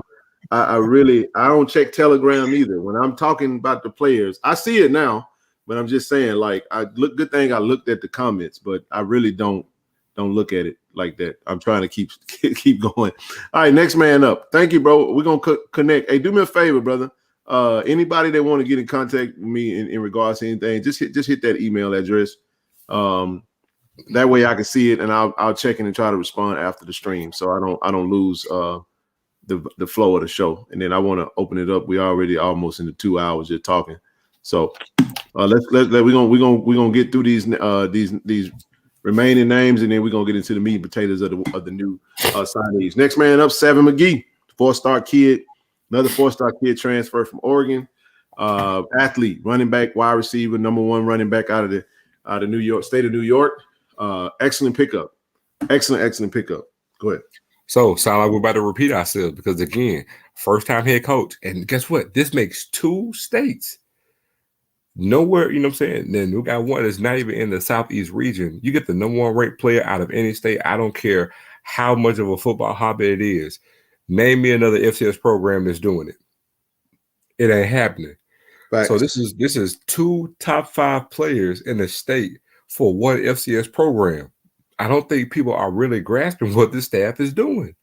And it's another 4-star. Huge get. And look, y'all saw him with Ken last night, man. You see the dude is humble. Man, he's happy as hell to be here.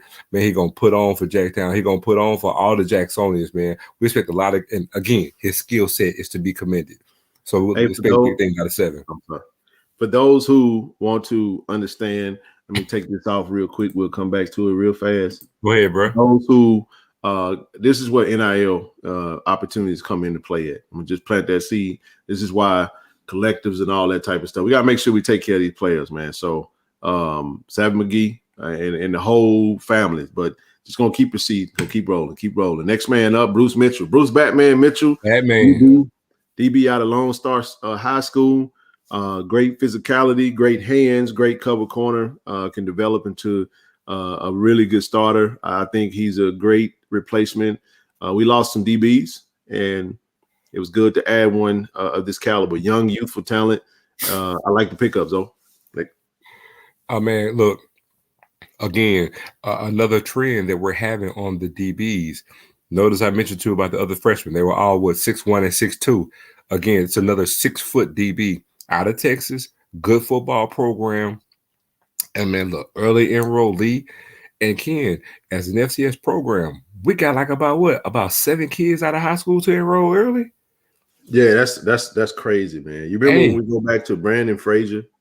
Remember that? That was like the first one ever. School. Yeah, that was under Coach Tony Hughes. But great point. Look, great point. So look, how many HBCUs can sit there and say they got 7 freshmen to graduate early and enroll?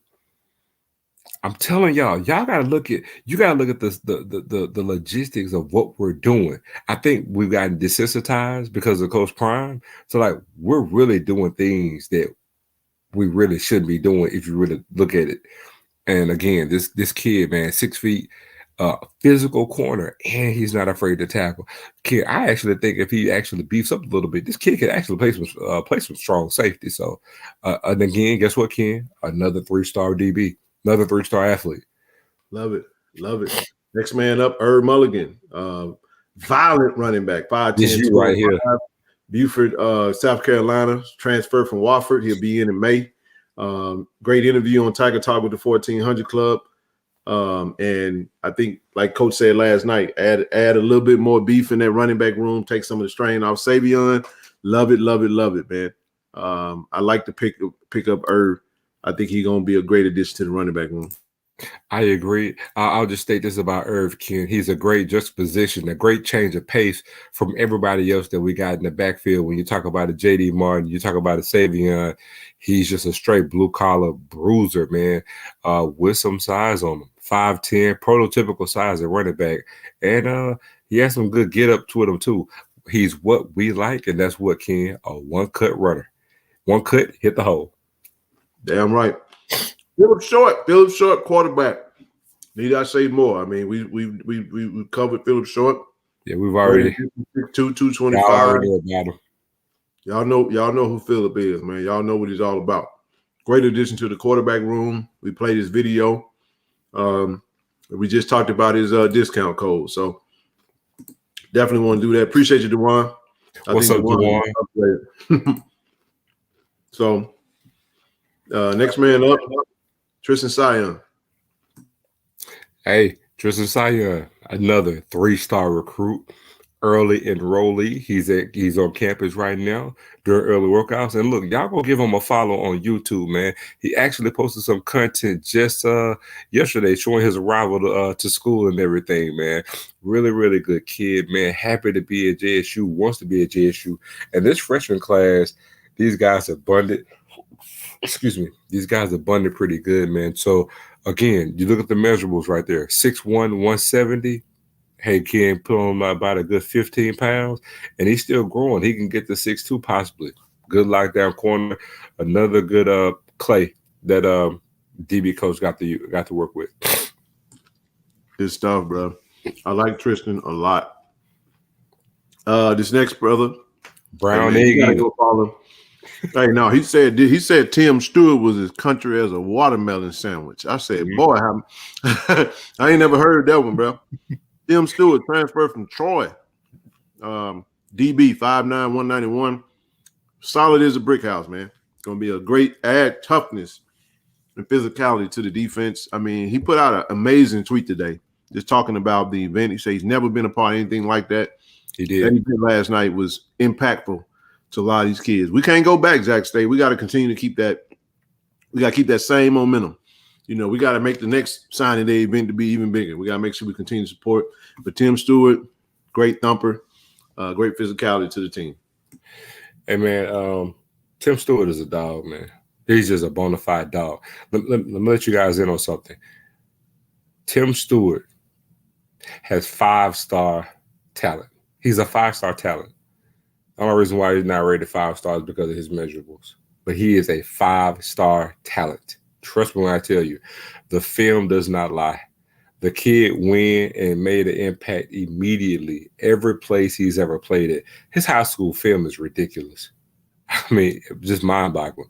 But he proceeded to leave there. And he was actually going to come to Jackson State out of high school.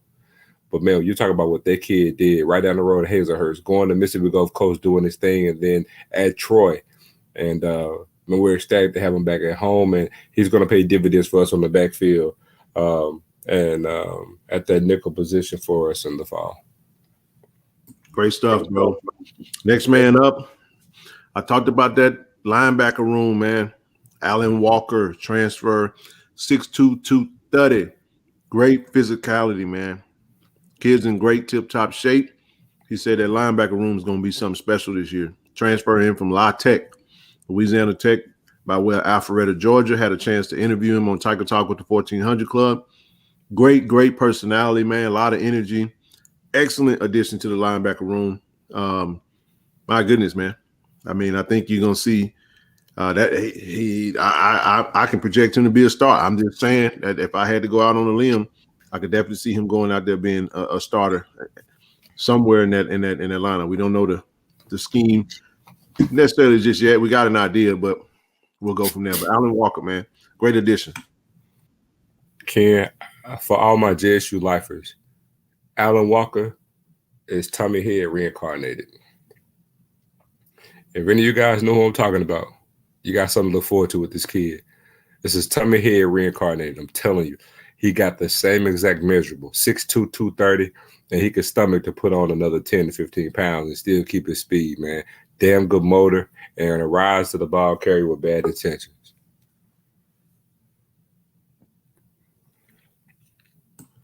You got the next one. Man, Jace Ward. Got him listed as a tight end, man, but he's actually going to be a linebacker for us at JSU, man. And again, I mentioned Alan Walker. Look at Jace Ward, 6'3", 220, out of actually played at McEachern High School, which a school I'm very familiar with since it was right near me in Powder Springs, Georgia. Another kid that blew up last summer. And you remember when we offered him, they were raving about him over the summer circuit last year with the offers that he got. But he actually can play some tight end. But he's going to play a linebacker for us. Good, intelligent kid, man, with a huge upside. Has a great frame. And I actually project him probably to redshirt this year and actually, man, just work out and really bloom for us in 2024. But damn good pickup for us. Next man up, Aquarius White. He was here. He was at the meeting, 6'4", 333. You know, 3-star kid out of Home Central High School, man. Another big body to add to their offensive line.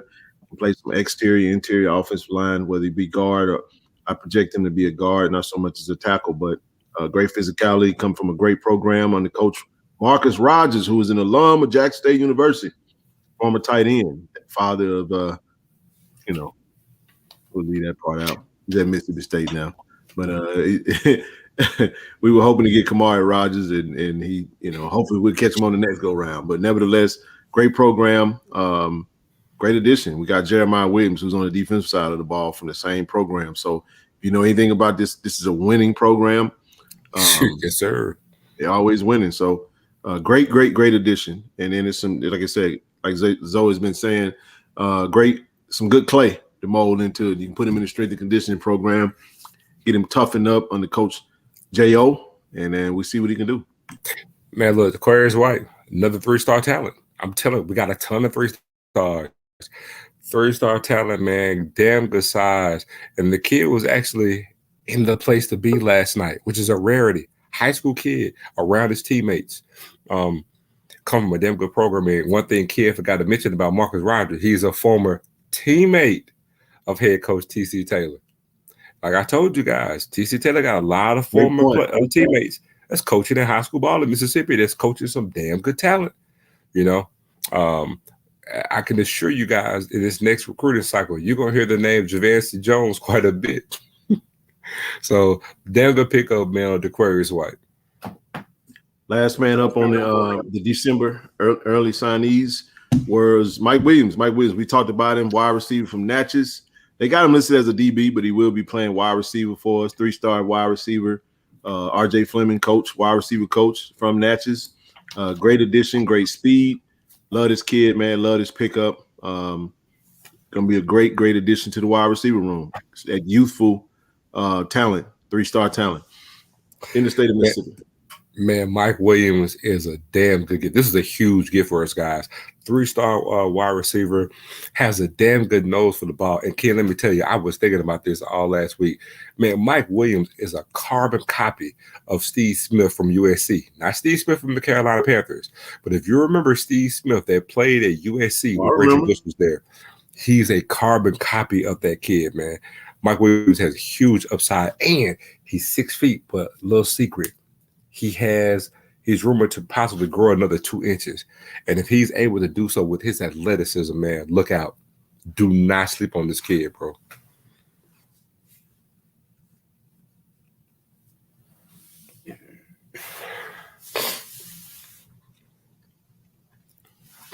All right, let's keep it rolling. Next man up, Jason Brown, quarterback, Fredericksburg, Virginia, by way of Virginia Tech. We did an interview on Tiger Talk with the 1400 Club. Another great quarterback addition. If you hadn't had a chance to check that interview out, this will be his last year coming in, trying to get that ring, like he said last night. But I really like his skill set at the quarterback position. Great maturity, great mindset, and great leadership capability. It's going to be interesting to see who wins that quarterback battle, because we got one more to talk about as we proceed. But we'll keep it moving, because we want to get into that last little class and get through these names. Most of these guys we've already kind of talked a little bit about, but yes, sir. We'll keep going. All right. One quick aside about Jason Brown, man, just intelligent football IQ, and he has a cannon for an arm. Absolutely. Next man up, probably had the coolest hair in the house, bro. Keedrain Callaghan, DB, transferred from Louisiana Monroe, 3-star kid. 6 feet, 190 from New Iberia, Louisiana. Also interviewed him on Tiger Talk with the 1400 Club. Great interview. If you hadn't had a chance to check that out, you got to go do that, man. Go check him out, man. Very, very soft-spoken kid, but the physicality is there. Didn't play football a long time, but I think he started playing football his junior year. But he's really a hooper. He get buckets, right? But football is just kind of came to him naturally. Great DB. And we were able to add some depth at the DB safety position since we lost majority of our safeties to the transfer portal. But I absolutely like Keedrain Callaghan. Great addition, bro. Man, I'm going to call him Callaghan, the quiet assassin. That's what I'm going to call him, man. Look, man, the kid got great range, man. Another 3-star athlete. And I think he's going to pay dividends for us, man. He's going to get on the field. I don't know what capacity, but that kid, he's going to be hard to keep off the field, kid. The kid got the measurables. And honestly, man, he looks bigger than 190. He definitely do, bro. He do. He does. But he's going to get on the field, man. Huge asset for us. I think he's going to pay dividends throughout this season. Next man up, Isaias Guthrie. We don't have to say much about Isaias, man. We say a lot about Isaias without saying a whole lot, man. Just a very, very, very mature, mentally mature young man. Plays safety. All-American from MEAC All-American, transfer in from Delaware State, from Middletown High School. But amazing pickup, just great business mind. I really enjoyed talking to him last night. Just a very, very, very personable. Love the atmosphere. There he is right there. He just spoke in the chat. Got a number of great things to say about his day. You know what I'm saying? He always around, man, and great brother, man, and looking forward to Zoe and I talked about the conversation y'all had, bro. We're gonna chop it up, definitely business minded. Y'all make sure y'all go shop. Hey, drop that link in the chat while you're in here, bro, so they can go. Yeah, man, drop that link for that merch. Shirts left over, businessman, new father. Congratulations on that. Just a great guy all around. Happy to have a kid like that in the program, man. 6'2", 174. What I don't know if the weight like he look like you about 185 now, bro. I ain't gonna put no weight on you, but I'll pause right there and let you jump in there, Zo. Man, look, Isaias is a dog. And let me just go. I got high standards for him. Let me talk to you. I got high standards for you, G. I'm gonna tell you what I see. You don't have the weight on you, but man, his game. I challenge y'all. I'm a Bears fan. Go watch Eddie Jackson. That's Isaias Guthrie. That's a good one. Doesn't have the size that Guthrie, that Eddie Jackson has, but his game got Eddie Jackson all on it. So since I'm a Bears fan, I'm gonna try to see if I can get you to do that. Get to doing that punch like my boy used to do for the Bears, man, to get these fumbles. But man, outside of that, man, Sayers got it. You got Alabama NFL player, potential bro. written all over him. And I ain't just saying it because he's here. I tell him to his face. You got NFL potential, dude. Put that grind in. You got what I'm saying. You got Eddie Jackson written all over you. And last time I checked, he's one of the highest paid safeties playing on Sundays, bro. No dizzity, no diz out. Yes, sir. Next man up, Cameron James, transfer University of Minnesota, big body, man, 6'8", 280, out of Simeon High School. For those that don't know about Simeon, that's a basketball school, man. Benji, y'all know the story of Benji? Benji passed away. Still a sad story, man. But you got Benji, you got Derrick Rose, you got what's his name that played at Duke. Damn, I'm looking at his face. Played at Simeon. Number 11. No, God damn it. Oh my goodness. Now it's gonna mess with me. Who else played at Simeon? Who else played at Simeon? Drop the name in the chat if y'all remember who. But did Michael Finley play at Simeon? Oh my goodness. What's the dude who played at Duke? Oh, Parker. Is it Jabari Parker. Jabari Parker. That's it. Oh boy, that was gonna mess with me. Nook from Chicago. He from Chicago. Candace Parker played at Mississippi. Yeah, Jabari Parker, Candace, yeah, all of them. Man, that was yeah. So Simeon is known for being basketball, but you got Cam James coming up from Simeon. Went to Minnesota, big kid, man. You talking about 6'8", Taylor Horton Tucker. That's right. Kendrick Nunn, Juwan Howard. Dang, need I say any more? Absolutely, man. Shout out. Oh yeah, Nick Anderson. Oh my goodness, man. Nick Anderson cried even on the story. I still cry watching Benji. That was a heartbreaker. But Benji, that story reminds me a lot of Lynn Bias. Just what could have been story, man. You know what I'm saying? Great talent, and how history was just rerouted at the hands of some craziness. But nevertheless, Cam James, 6'8", 280. Man, you're talking, I would say 300. But great size, man. The tackle position. I think he's 300 now. So he was sitting on ice, and he transfers in, man. Coach J.O. got him a gym. We got some big offensive linemen, fella. Hey. And we're gonna be able to do some things, man. And hey, big offensive line, man. I'm telling you, the team's gonna be physical, y'all. We're gonna run the ball down the SWAC throat, and they ain't gonna know what's gonna hit them, man. So I expect Savion to have 1,300 yards this season, none less than 1,300, Savion. Hey, Cameron James, man. Hey, I actually like the idea of being 6'8", 280, man. Let you know he got some bend and some athleticism with that, man. He should be able to move. But again, man, you're talking about, man, 6'8". We got multiple guys coming in on the O-line at 6'8", bro. That's a rarity on the FCS level, man. Mm-hmm. And then you're talking about putting them, like I said, good clay, man. And I honestly believe the O-line is going to be a strength, man, under this new staff, bro. Hell yeah, it is. It's going to be a strength under this new staff. So Cameron James coming in, man. I hope he's a Bears fan. I got to get with him. I got to find that out, dog. I need to know. hey, this next young brother, wide receiver, 6'4", 215, Oceanside, California, out there on the West Coast, Idaho State. Brandon Johnson, man. We talked about him on another stream. Another big body. Out goes one big wide receiver. In comes another one. Great kid. Great addition to that wide receiver core. Just RJ Fleming got a wealth of he got a wealth of embarrassment of riches at the wide receiver position, which very well could rival. I know even with Travis Hunter being in the room, could rival the last year's wide receiver core. So with the addition of Rico Powers, with the returning of Rico Powers, Willie Gaines, Trevante Rucker, yes, I did, Davis. Yeah, I love it. Got anything on Brandon Johnson? And we keep moving. You know what? I'm gonna echo my head coach. You know what I'm saying? We know we lost Shane Hooks, so we need to replace Shane Hooks with the same size, and that's what we got. But I tell you what, if he says it's still on the line, I'm looking forward to some battles at practice with Brandon Johnson going up with the Sayers in that back wheel. We're going to get some practice early to turn my boy into Eddie Jackson right here. He's determined, bro. Next man up, Zoe, the sleeper of the quarterback room. Don't sleep on Zy McDonald. 5'10", 175 from Ridgeland High School. Transferred from Louisiana Lafayette, 3-star kid. I'm going to give you a player comp. Lindsey Scott Jr. Book it. I'm gonna tell y'all something, dog. Man, Zion McDonald is not 5'10". He ain't five, bro. Either he had on, he did have on some Yeezys, bro. Unless them Yeah, man. Yeezys got like a 2-inch soles, I hear a bit about 6 feet, man. Man, Zion McDonald 6 feet even, man. He gotta be 6 feet. He's Or 6 either feet that or even. I done shrunk. 5'10". They gotta cut that out, bro. Look, I'm 6'4". He is not five. He's not 5'10". But let me say this, man.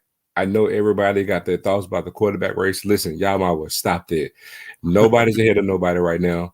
You know, it's open competition. But man, if y'all want to sit here and sleep on Zion McDonald as if like he just has been, let me tell y'all, the dude is the Metro Player of the Year right here in Jackson out of Ridgeland High School. The dude got a damn good skill set, and he got some moxie about him. So I got every bit of a chance to make some noise, you know, say in this competition, in this quarterback competition, man. We got a damn good quarterback room too. Hey, they're all cool with each other. That was Denard Robinson, by the way. I was like, who the hell is Denard Walker? You talking about Denard Robinson from Michigan? Who? The player comp. Who said Denard Robinson? They said Denard Walker, actually, but I never said anything about Denard. No, they said a player comp, Denard. I think it's Shoelaces. That's him. Oh. I thought his name ain't it Denard Robinson? That's Denard Robinson. Yeah, that's what I thought. Yeah, okay. All right, let's keep moving. Next man up, Josiah Roja. 6'3", 275-ish, 230. I think he's bigger than that. I interviewed him on Tiger Talk with the 1400 Club. He said, don't forget about Erd Mulligan from Wofford. Hey, Tim, you late to the party, brother. We already covered that.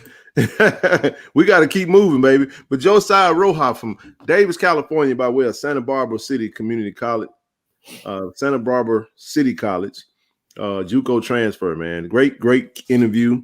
Go check that out on Tiger Talk with the 1400 Club if you haven't already. Boy, read that right there. Read that right there. Ooh, Roa reminds me of a younger Jason Kelsey. Good feet, ability to block and finish the sack. I love that. That's a great point. Shout out to the Kelsey brothers playing in the Super Bowl. He do play angry. Hey, listen, we talked about it on the show. Go catch the interview. Y'all. Listen, I'm telling y'all, you got to go check it out. Tiger Talk with the 1400 Club. He's up there. I talked to him. Listen, I have an affinity for the JUCO kids, man. I went to JUCO. And it's just a get it out of mud, grimy type atmosphere, man. It make a man out you, man. He definitely a dog. Love the kid, man. Love the addition. I'm a fan of the pick. Next man up, Avery Salerno. Another interview that I did on Tiger Talk with the 1400 Club. Like I said, from Chawan. Is it Chawan University? Chawan. That's right. Out of the CIAA, formerly out of the CIAA. I think they got bumped out. But definitely, I don't even know if they got football anymore. I think they don't. No, they do. Oh, yeah. Okay. So he hit the portal, came over, great long snapper, pickup, recruited by Coach Jeff Weeks. And great interview, by the way. He loved the energy. He said he had his merch on downtown Jackson, and folks showed him so much love. And, hey, free GOAT. Absolutely, brother. Always great meeting everybody, man. Free GOAT in the house. Yeah, like Chowin. That's what it is. Chowin. That's right, Mikey. That's correct. No, it's Chawan. It's Chowin. It's Chawan. No, it's Chawan. I'm telling you. It's Chawan. Trust me. Trust me, I'm telling you. Hey, you go. Hey, that's one of them names. It's gonna be Chowin, Chowin. But anyway, let's keep it moving. Josh Short, DB's brother of Philip Short, transferred from Southern University from Greenville, Mississippi, 5'10", 180. Great pickup, man. Great depth, nickel corner. Shawan. Hey, man. Philip, Josh Shorts, man. He got that good sense and said, let me go and take this thing back to the crib, man. Absolutely, man. Great addition. Another interview. We had to scrub that blue off of him and that gold off of him, man, and repaint that joker, man. So he got that good sense. He back home now. He was tainted at first. He good now. Yes, indeed, man. Last man up. Actually, we got two. Actually, we got two, and we'll mention Luke Jackson, who's a kicker from Southern. Since we mentioned Josh Short, BJ. great pickup in the special teams room, and then BJ Washington, another Madison Central player that's amazing. We talked about him on the stream. From Madison Central, my high school, transfer from Northwest Community College. He's a thumper. Great closeout speed, great cover skills. I mean, great addition. BJ Washington in the DB room, the safety room. So, he's gonna be partnering up what he says in key drain. So, love the addition. Last man on the list, though, Philip Webb, defensive line, 6'4", 255. We talked about him too. LSU transfer. What you got, dog? Hey, man. Dude's a monster, man. I'm gonna say this, man. I've never said this ever about a player that's rushing the quarterback at Jackson State, but this kid really got the potential to be new breed 2.0, bro. All my Jacksonians know who the hell new breed is. This dude, his comp is Fernando Smith all day long and twice on Sunday. He gonna do that too? It is what the skill set is. The skill set, man. Yes, the sir. skill set is the skill set. They ain't denying it. This dude is new breed 2.0, bro. Philip Webb, man, just a raw specimen, bro. I mean, a great innate ability to rush the quarterback off the edge. Can't wait to see him get down, man, from that deep on that defensive line. See, can you imagine seeing him opposite of Niles Gaddy with let me see who we got in the middle. Devontae Davis. We could mix it up with True Thompson. We got so many ways we can go. Jeremiah Williams. Oh man, it's gonna be fun to watch, man. But let's jump right into the February signees. This is the last leg of the signing class. Signing day. Braxton Barney. Got an interview coming up with Braxton on Tiger Talk with the 1400 Club. Braxton Barney, 6'3", 223 from my high school. The best blue and orange school in the state of Mississippi. You keep saying that, you convince yourself. Hey, Madison Central High School. This is the third Madison Central Jag of Mawar that we got on the roster. And I'm excited about it. 6'3", 230, man. 223, actually. And I mean, I think he got great form, got great size. Huh? I thought we had 4. Who's the fourth? I thought we had 4 too. I must have lost. BJ, Isaiah, Braxton. That's it. That's it. I thought it was 4. I thought it was too, but I when I went back and counted it, I mean, we only got 3. Okay. Yeah, so Braxton Barney, man. Great pickup. Great pickup. Yeah, hey, damn good Clay, man. I mean, raw, but he got the frame, Ken. Look, he does. Look, he's on the frail side and listed at 223. So what does that tell you? Man, he could put on another 15, 20 pounds, man. It's high school weight. So he definitely gonna get stronger. And he ain't through growing. That dude could easily hit 6'4", 6'5". So he got the frame, man. All I can tell you that stands about him right now, because he is raw.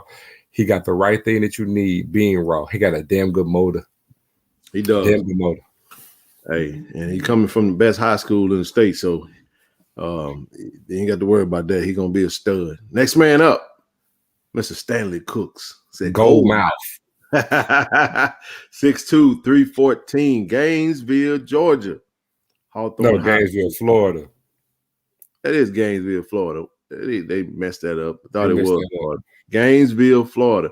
I read it knowing that it was Florida, and I still said it. But anyway, Stanley Cooks, 3-star, man. Hey, had a Florida Gator offer. Florida State offer. Florida State offer. Appalachian State offer. Yes, sir. And we landed him. Another 3-star defensive tackle. Shout out to Coach Jonathan Bradley for reeling this big old – that's a big old boy, like Rob said. That's a big old boy right there. Hey man, that's a house, man. Hey, man. That's a bad boy now. It's a bad boy, man. Look, we said talking about 6'2", man, 310 out of high school. And he played with a mean streak. Dude play with a mean streak. Old gold Hey, mouth, man. you lose K-Tron and you get Stanley Cooks. Hey, when you see Stanley Cooks, man, only one thing come to mind. Ken, you gonna eat your cornbread. That's all I see, man. Gold mouth. Maybe I ought to eat your cornbread. He ain't gonna eat my cornbread, goddamn. They use so much Oh, so bacon you about want it. to talk to him like you Ray, huh? You want to talk to him like you Ray, huh? That's a good one, bro. Next man up, Quay Davis. The only Quay Davis that matter now is the big Quay, 6'7", 350. It's Louisville, Texas. My goodness, that's a big old boy right there, man. Hey, another offensive lineman. Yeah, you see where we're going with this, right? When this is the fourth time when it said 6'7", but all the other was 6'8". I mean, we're not gonna get it to semantics over one damn inch. 6'8", man. It's like the fourth 6'8" old lineman in a recruiting class, dude. We still got Freeze coming in at 6'7". I'm telling y'all, the shortest old lineman is gonna be Ruha at center, and he's 6'3". Hey, and the crazy thing is, I got a text message today with another 6'8", 330. So big old offensive lineman, man. We're gonna have a Wisconsin style offensive line. Yes, sir. Yes, sir. Next man up, Antonio Gayton, Harvey, Louisiana, Pearl River Community College, wide receiver. Absolute amazing film, y'all. If I had a chance to catch this brother film out, please go watch him. Give me a player comp, Zoe. Who you got? Percy Harvin. I'm already ready for you. Woo! You gonna go Percy there? Harvin in Florida. Look, 4.3 speed, same height. But the kid plays way bigger than his height, man. He's not just a slot receiver. The kid plays outside, kid. Plays outside the numbers. He's physical, runs a legit 4.3. And hey, man, Percy Harvin is what I see, minus the return game, but with the ball in his hands, Percy Harvin. I love it, man. Great pickup. Next man up, Kaluuti. You just got to go and say his nickname, dog. Kaluuti Haimuli, linebacker, Taylorsville, Utah, by way of Snow College. What's his nickname, though? I'm trying to remember. I'm sitting here talking shit and then forgot my answer. I want to say Juice. I want to say it's Juice. I'm gonna call him Cali, man. We're gonna call him Kala. Anywho, 6'1", 220, man. Great linebacker pickup, man. Great film, by the way. When I see him, I'm gonna tell you who he play like, but it's the wrong position. I'm gonna call him Palomalu. Palomalu is what I call him. That's right. His name Junior. That's correct. It is Junior. It's Junior. I said Juice. Junior. That's where it is. June. They call him June for short. I call him Palomalu, man. He was the last pickup of the signing day, which was we saw him post the offer. So again, another addition to the linebacker room. Another addition. Next man up, one of my favorite pickups of the draft. Not the draft. I said the draft. The signing class. The signing day. He'll get drafted too. So Ahmad Miller. I'm thinking about his brother getting drafted. Ahmad Miller, brother of Aubrey Miller, 6 feet athlete, 210 out of Memphis 10, Whitehaven High School. Let's keep it in the family, man. Hey, let me say this, because I know Ahmad came so late in the game, but man, I implore y'all to look at his film. I mean, just look at the measurables. Man, 6 feet 210. Yep. And I don't know, you seen his brother. Y'all might want to look at his daddy too. So odds are he gonna put on some mass. He'll work out warrior just like his brother. About 220. He's gonna be about 220, man. So 225. he's going to add some muscle. It's in his genetics. It's in his family. But the kid got wheels, man. Go watch his film. He ain't just coming here like Aubrey, Aubrey little brother. The dude can run and got damn good vision, bro. And look, he gonna fit this offense because we're gonna run the ball and we need a bruiser. But he's not slow. He gonna mess around and be the bus. But we're gonna finish. I got a wild prediction. Get retarded. I got a wild prediction, bro. Shoot. I got a feeling he gonna convert to linebacker.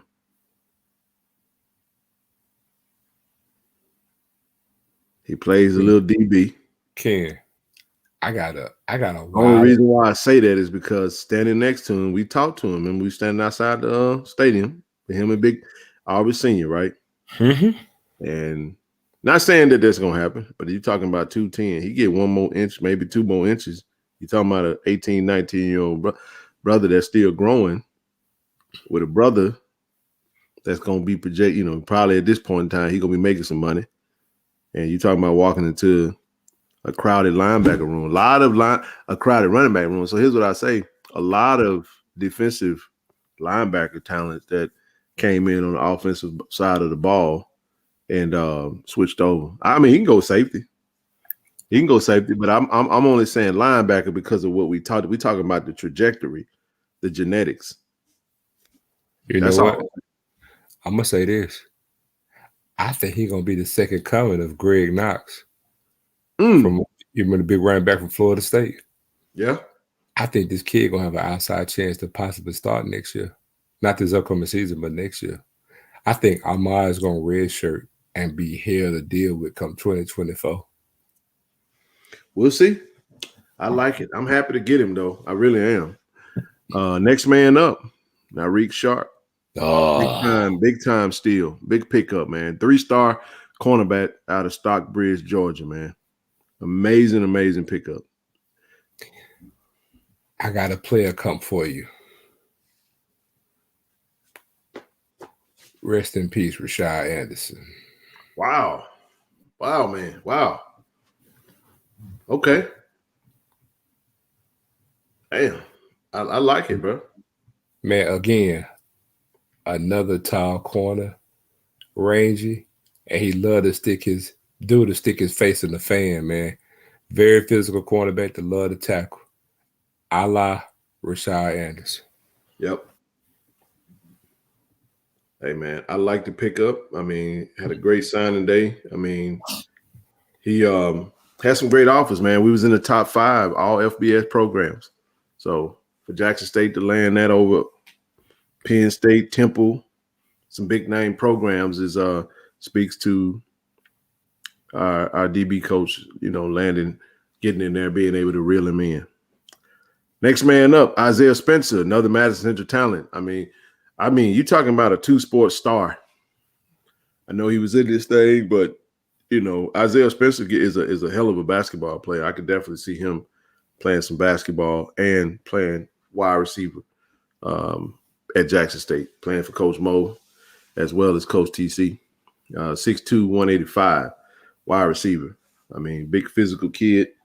And like I said, has athleticism, great skill set, smart. He's very cerebral, smart kid, man, local talent, Florida, Mississippi in the house. And I couldn't be more happy than have, multiple players from Madison Central on the roster right now. That does me all the good. You know what I'm saying? So what all can we say about Isaiah, man? The players went to see him play, has finishing up having a great senior season, and was there last night. He's a true blue tiger already, so great addition. Man, Isaiah Spencer got superstar written all over him, dude. He got the confidence, he got the swagger. And man, the kid's gonna get on the field his freshman year. I really been wrestling with the comp for him. I really, really, really have, man. But the kid's good. There's no denying. And again, another 3-star, sharp 3-star. I don't know, man. He got it, man. The kid has it. Well, the player that stuck out to me was more like Juju. Probably not from a height standpoint, but if you can, I mean, he has the ability to grow into his size. I mean, just from a. I mean, I don't really have to have a player comp for him. It's just when you look at his style of play. I mean, he's a one, man. I mean, he's a wide receiver one. You know what I mean? Like he can play inside, outside, but predominantly when we go back and talk about why he chose Jackson State, I think he had Georgia Tech in his final. I know Georgia Tech wanted to throw him in a slot, and that wasn't something he necessarily wanted to do. But he definitely wants to play outside, and he will. Like Coach TC said last night, he gonna have his chance to make his case. So great pickup. Next man up as we get ready to close, Christian Walker, offensive lineman, Stonecrest, Georgia, Arabia Mountain High School. Another great pickup for Coach J.O., getting him in the building. Interior lineman size, 6'3", 281. Maybe some center, maybe some guard. We'll see. Great pickup. Always great to add additional offensive line depth. Hey, man, the last two recruits we're finna talk about, man, I can tell you their favorite food is pancakes, dog. One love pancakes, the other one love waffles. I'm gonna tell you, man, physicality is the name of the game, but Christian is a damn good pickup, man. You know we got a mosey on. I'm gonna do the last one, man, on DeAndre Towns Blue. Look, I'm just gonna go ahead and say it. Dude is walking on campus starting, man.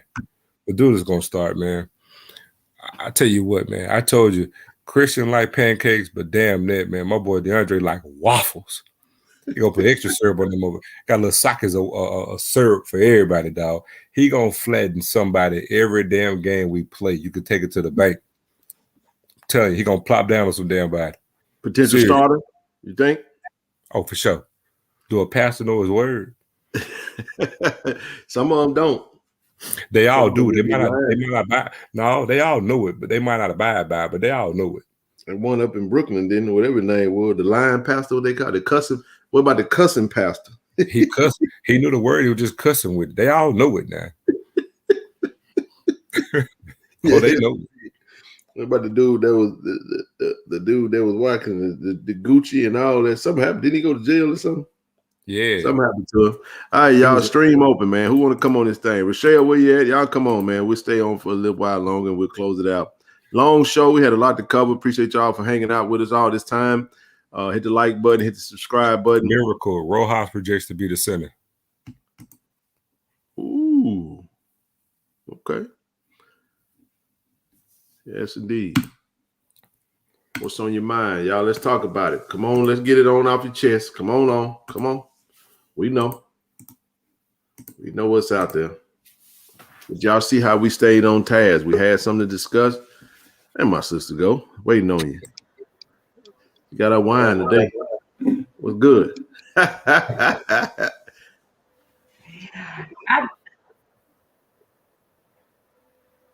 Go ahead. I ain't saying nothing. Listen, I'm in with the bald head brothers with beards. I'm like, come on, bald head men with beards and goatee. I was like, come on, sexy chocolate and vanilla on caramel. What up, bro? What's up? Oh, you got it, man. Damn all that. Bear down, baby. Bear mother. Damn. If I want to hit that, I know that. Coming back, baby. Coming back. Like the Cowboy fan. We're gonna be like Cowboy fans, are you? I was smiling all the way from California. I could not stop smiling to see. I didn't realize it was that many people was in the room. It was everything. You got a yoga coach too. Come on, yoga coach. Hey, yoga coach. What's up, bro? What's up, bro? Hey, man, you got it, man. You told me you gonna come on this thing, man. That's yes, what's good, man. Saw bro last night, man. Yeah, I still What's remember. going on? Hey, man. Everything's good, man. Talk to me, baby. What's on your mind? Hey, first of all, I'm gonna speak to my classmate. She probably don't remember me, but we graduated together in 1988. Wow. Yes. Yes, we did. And I remember. Yeah, Rochelle is always a character, and she's still a character. But good JSU spirit. Yes, indeed, man. That's what's up. Man, it was. I just wanted to come on and say, man, I appreciate you guys. Yesterday was a phenomenal day. Starting with the meet and greet on campus, but last night we got a chance to see everybody kind of in their element, enjoying it, and you can feel the excitement, you can feel the energy. Yeah. And I'm looking forward to it, man. I'm all in. Appreciate you guys for doing what you're doing, and that's all I have to say, man. I appreciate you coming on, man. He said he was gonna come man. on, man. I definitely appreciate it, bro. Good seeing you, man. All right, y'all do the same. All right, man. Appreciate you. Can I just tell y'all that Homewood is sold out? Like I went there today to get my room sold out. That was a wrap. Drum roll, everybody. What's that? What's up, nephew? There he is, man. He got that T'Challa going on, didn't it? Asa! Forever. I gotta try to mix it up. Y'all bear with me because I know I'm at my mama's house. She got some terrible internet right here, so like, bear with me. Because you're moving in slow motion, boo. You're moving in slow motion. Hey, whatever. The other one named what's name? Killmonger. Killmonger. Killmonger, yeah. Hey, is y'all gonna roast me every time we get in this chat? Hey, it's all love. Hey, you should have came on. You know what you should have said when you came on? Hey, auntie. Look, I was on Facebook today and I saw Rochelle. She posted her workout stuff. Look, hey, Rochelle be getting after it. Hey, she said she gonna be a whole what situation. Hey, Michelle, I promise you, I'm getting that shirt made. A whole situation. I'm sending it to you. Dead ass. I'm doing it. Listen, that coach trying to kill me. But I'm telling y'all, we gonna be fine. Yes, indeed. I'm about to get right too, man. I'm about to drop by 40 of them. I'm also about to shave my beard. I got to start over, man. I just got to start over. No, it's a process. I gotta get some new growth. Hold on, I got all bearded men on with me on camera today. Come on, bearded men. All y'all got beards and go tell me. Look at Nook. Hey man, how you feel, bro? Lord, he on Big Mama's internet. He gonna be a look. You know, it's come on with a disclaimer. Yeah. Austin, can you use your phone? Your phone may have better reception than your mama and them because it's froze. He froze tonight. Somebody said he got the AOL dial-up.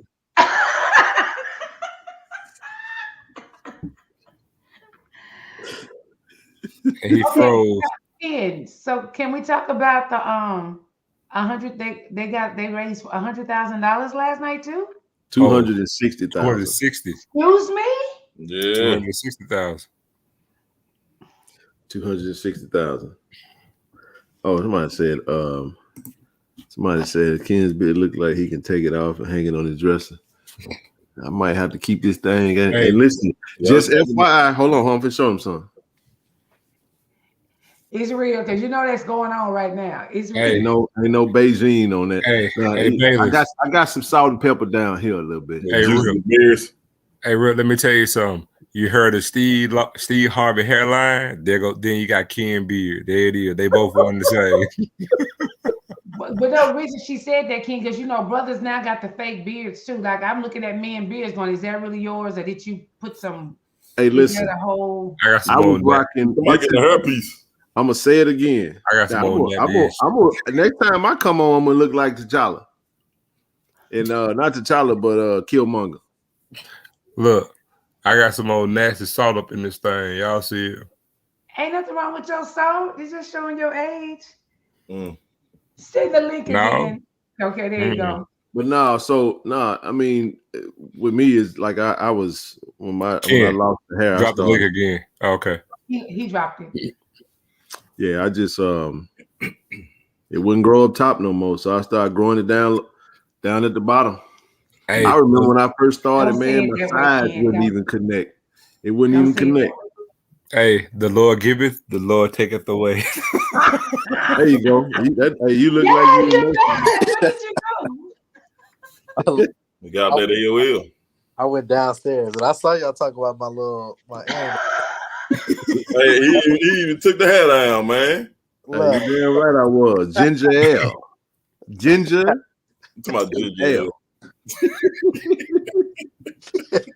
Yeah. Hey, Ginger was ale, but she was on a Long Island though. She was good though. You know. Oh my God. Oh my God. And listen, I don't think nobody had what we had yesterday. That was so. I can't even explain it, y'all. But this gonna be an amazing year this year. Man, look, I said it all day today, man. Only the people who are there can actually. It's one of the things you can say you really missed out if you wasn't there. Everybody is on the same accord. The energy in the room. I promise you, the video doesn't do it justice. And I want to commend everybody too, because I challenged us to get 1,000, and we had at the very worst about 1,500 people in there. It was packed, and the energy was through the roof. This was hands down the best introduction we've ever had to a coach being announced at Jackson State University. Hands down. The energy was amazing. The ambiance was great. And like I said, if you were there, you could feel the momentum going from this. And we're going to segue this going into spring ball. And I'm telling you, this is going to springboard us to having not just a great year on the field, but a great year in terms of the fan base being engaged and doing the things that we need to do as a collective unit to have success this season. I agree. So, Austin, are you excited, nephew? Answer that question, man. They got some questions for you, dog. I'm definitely excited. Well, first off, I want to just say thank you for everybody who walked up on me. I feel like a Jew celebrity at that point. I was like, whoa. So it was good to see. Overwhelming, wasn't it? Yeah, it was good to see people in the chat. Did I recognize their name or I recognized their faces just by looking at their ID, and that was just like a blessing. That was just a blessing just to meet people and that's been supportive. I want to shout out to Marcus Lane, everybody just that came up to me, especially Marcus. I was in the Apple store today, Ken, and try to see if I could, upgrade some stuff, you know what I'm saying? And then my boy Marcus, he was just like, I've been watching y'all, support y'all, and I love to see what y'all doing. And I actually knew Marcus, like, how you see somebody's face because they be out everywhere. Yeah. So I'm glad I got a chance to meet him because he just gave me a great ass idea when we have our first game in Jackson. But it might even happen before. It might happen the first game of the season. But I'm not gonna spoil it. But me and him gonna link up, and we're gonna talk more about that. So that was great. And then like when he came over, because I had like a little rain pullover. It said "I love" in the front, and when he came over and talked about it, another JSU fan was sitting there listening, and he was like, "Oh, you did this video, woo woo woo," and then like another person came up to me in the same store was like, "Oh, you did this, and that," and so like it's good to see that people are watching, people are seeing the quality, and I think that those things that are happening, I think that was the reason why I decided I wanted to do that because this was not in the plan. This was not in the plan. I was gonna be like a freelancer. I was gonna try to get this wedding money. I was gonna create. I was gonna hustling, bustling, and it just switched. And so I think it just kind of confirmed last night. I'm doing the right thing. Like I'm in the right lane. I'm in the right space. And I truly believe that we can make this change. And I'm gonna put this out here. I'm gonna win an Emmy next year for all the ideas that I have. Come on, brother. I'm gonna try to make sure that I get a team together and let them understand, like, hey, look, everybody gonna put some blood, sweat, and tears into this. But I think if we can make this work out, I truly believe that everybody's gonna be like getting paid. Everybody, anybody who was affiliated with that is gonna get paid, gonna get the recognition. Yeah. I think it's gonna jumpstart a lot of stuff for like the mass communication department at Jackson State. Oh man, it's gonna be a blessing, a super blessing, like for Jackson State to like turn around and look back and see like, you know, all the turmoil that we kind of went through. Well, I ain't gonna say that. I'm gonna say no, it was chaotic. It was chaos. Yeah, it was the best thing that could have happened to us. It was a little chaos, but you know, with every chaos that we have, somebody kind of got to come in here and like tame it. Somebody got to be the Batman. You know what I'm saying? Like, so somebody got to come in here and whip everybody into shape, and then let them see you work, because that's the one thing I kept hearing about, like, you know, people slow with their feet. Okay, be slow with your feet. By the time you get around to it, we already 3, 4, 5 steps ahead. So and that's what I want. That's what I want these young people to understand. Like, I'm saying young people like I'm old, but I just want the students and anybody who's a part of the vision to understand that, like, you can outwork people, but you have to be calculated. Like, you know what I'm saying? Like, you can work yourself to death. I ain't gonna say no names, and because I ain't got time to be like putting energy to nobody else. But I would just say you can push out a lot of stuff and then still don't get nowhere, because followers don't get you necessarily paid. It's about relationships, and that's what I learned about. That is a fact. That's what I learned about HBCU culture, Black culture, and even when we was out there in the LA when we met Craig, I've been following Craig for a minute. Yeah, bro. Like with All Deaf Digital, when he was getting up roasting everybody, I was like, who is this cat here? And so, like, from there, that's when I started paying attention to him. And so it was good to see that break. And I think I just want everybody to understand that, you know, if it wasn't for the push, like with Ken, with everybody else that support Ken, anybody who's affiliated with Tiger Talk or the 1400 Club, you know, Dwayne, AD Robinson, shoot, even TC. Man, let me tell y'all something right here about TC. Speak on it. I can see why he pulling these recruits. I can see just me even sitting down there talking to him. I ain't gonna tell y'all where we was at because that ain't none of y'all business. But me and him were just chatting and just talking about the vision, talking about like just random stuff, and then seeing the people around him. I think I met his brother. Yep, it was his brother. His brother was there. Met his brother. His brother's like, man, yo, I'm a fan of your work. Like, woo woo. AD came around the corner, like, man, we this big thing. It's like a brotherhood. It's like we are literally like about to turn the tide. And then the one thing I know about tides, there ain't shit you can do about it when it comes. You just gonna have to either ride it or you gonna go under. It's either way. And that's what I'm excited about. And so, and to answer that question, I'm not his personal videographer, but I am gonna be. Like, we got some content. And so I just hope that when y'all see the content, I already know y'all gonna support it anyway. But when we start to campaign and like when we start to do these big things, like it's gonna be really important for everybody to get on board and start pushing this, because like like I forgot what that name is. She was just ready to help. That's why I pointed to your direction. I forgot her name now. Dang. I had 1,000 people come to me. Man, it was crazy at the meet and greet. Like, people just recognizing us and like saw. Did you get any of the footage? I got footage, and so I'm gonna try to like. I don't have to push that out just yet. No. but like, cause I got the interview with James Houston. I'm gonna do an all nighter for Ken so we can push this out. All nighter for JSU. Can I say something that Austin? Can I say something to you? How old are you? 33. Okay, so can I just say, when you were talking, and I'm excited for you when you said we are going to win an Emmy, so I was pumped on that. But the scripture says you got to write the vision plain so they can see it. So if you have an office, whatever you have, that needs to be on the wall.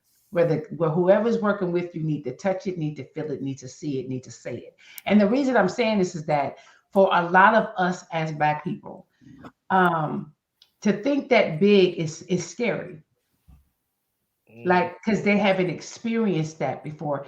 So you're going to be taking some people into some not chaotic but uncomfortable spaces, because Emmy, we could do that. You know what I'm saying? And you're going to be, even though you're young, you need to speak life. And if you're working with the students at the school, because the majority of the kids at Jackson State come from small, humble beings.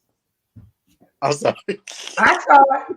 I read it. No, I went live from there, so that's how they know. Somebody said it is, why not us, Austin? So when you get the kids to say, can we do this? And like, why not us? We can do anything. But by you believing in them and you trusting in them and you pushing them to be greater, I'm excited about this. I'm just honored to know you with your young self. I want an autograph and a picture with Ain't It. If you pretend like you don't know me, when I see him, we'll cut you.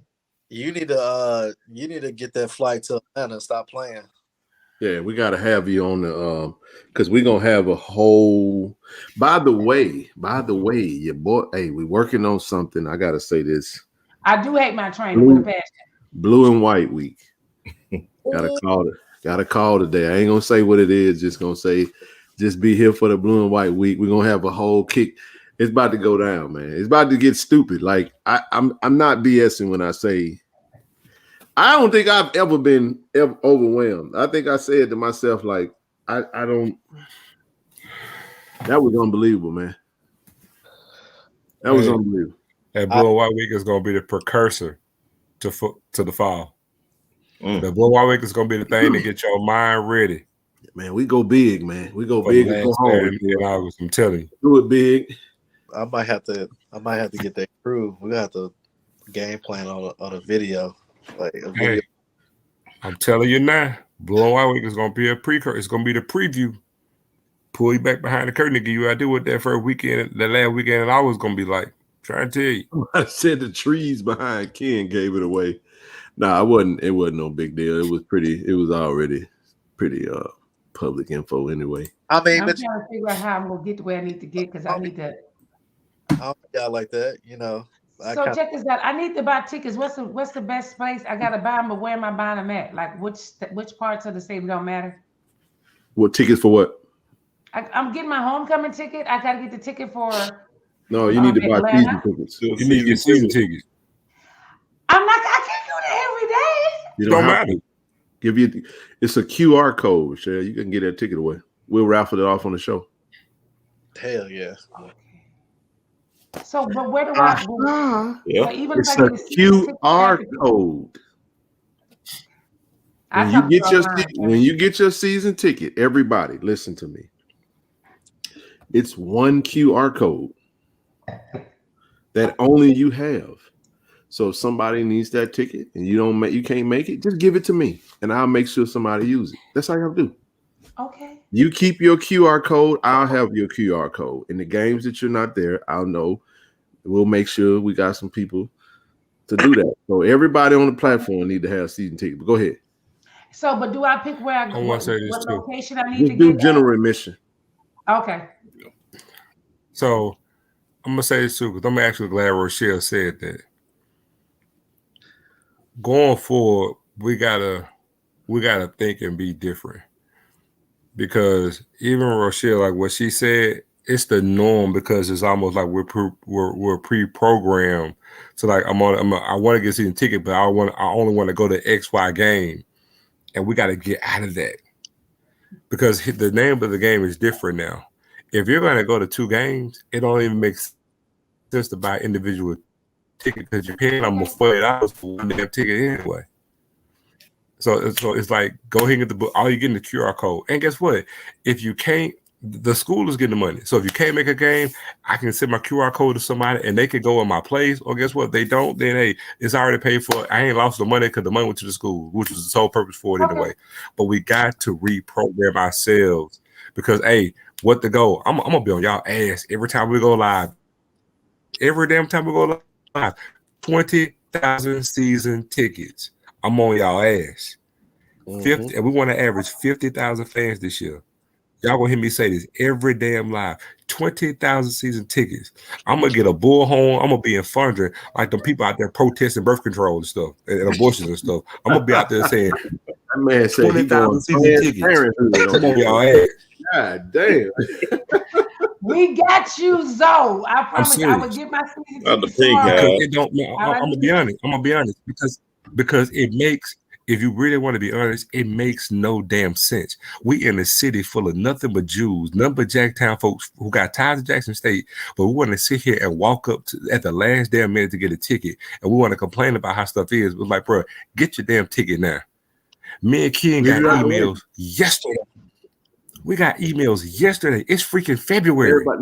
Everybody that has a general season ticket got an email yesterday. Got an email yesterday. It's February 1st. Do not tell me you can't. Hold on. Don't tell me that you can't put up $5 a week. Starting today, you can put up $5 a week. You got till March to pay for it. Yes, you can. Okay, I'm gonna go ahead on about mine. And just to give y'all perspective, I'm not even buying season tickets. So and I'm gonna get a parking pass too for it. And I'm gonna kind of like raffle that off too. I mean, I don't need the season ticket because I'll be direct access. I mean, I don't need them either. I've been direct access for the past few years. Guess what? I still get 3 sets. I bought 2 sets of season tickets and we don't even use them. Ken got 3. He don't even use his. I said I got a parking pass. Tomorrow. Hold on, let me tell you, I got a parking pass and I don't even use it. I park in the goddamn neighborhood. Buy 2 sets of season tickets and they don't even use them. Now, I'm gonna say it like this right here. Now that was some bullshit because I don't park in the neighborhood, but I rode with Zoe. I was like, I ain't doing this no more. That's why that parking pass is. Me too, though. I got parking pass. I park right there on Mitchell. Shit, I park inside the gate. I park behind where the team park across the street, right there. Right. I go straight in and straight out. Park on Oxford Street. I've been parking that. Look, been parking there for 30. Well, myself 20 years. But I still buy a parking pass. Brandon trying to get a window bus. Yeah, I ain't parking the mirror though. Y'all better start getting there early. But the point I'm making is, man, stop the cap. Stop this bullshit. 20,000 season tickets. I'm on y'all ass. And I tell you what, anybody who say, hey, Zoe, season tickets. 20,000. Man, I 80 out here on y'all. Man, hold on, let me tell y'all something. We averaged 42,000 fans a game last year, and we didn't even sell 8,000 season tickets. Y'all tell me what's wrong with that damn picture. He said, how can we fix the parking? You can't. You need the only way you fix the parking is you gotta buy the farmers market. They strategically try to make sure the parking is uncomfortable because they don't want us there in the first place. Yeah, you gotta take the farmers market and then unless he more referring to the I guess the routing of it, but that's JPD and all that too. Just an FYI when it comes to the vet. I don't have to tell y'all this, but y'all know this. But when they built the vet was never built to park the capacity of the vet. Correct. No. It was never built. The parking situation has always been pretty dismal because of that. Then you put Backyard Burger, who's been holding strong right there. They have. They've been holding strong, man. Attention, everybody. I just want y'all to know why we live. I just want to tell y'all why we live. Jackson State is trending, by the way. I just want to tell y'all that. Yes, I've been doing it. It's been trending for the last 3 days. What we trending on now? Wait, what happened? Nothing. We just trending. Just because. Yeah, we trending. Baby. We're trending. I mean, everybody try to mimic us, but we're not gonna go there. We cannot be duplicated. I ain't scared. Oh, excuse me. Public service announcement. How are y'all doing this beautiful evening? This is Rochelle, and I am friends with Ken and Zoe from the 1400 Club, and we want you to exit out of the chat and like and subscribe to the page.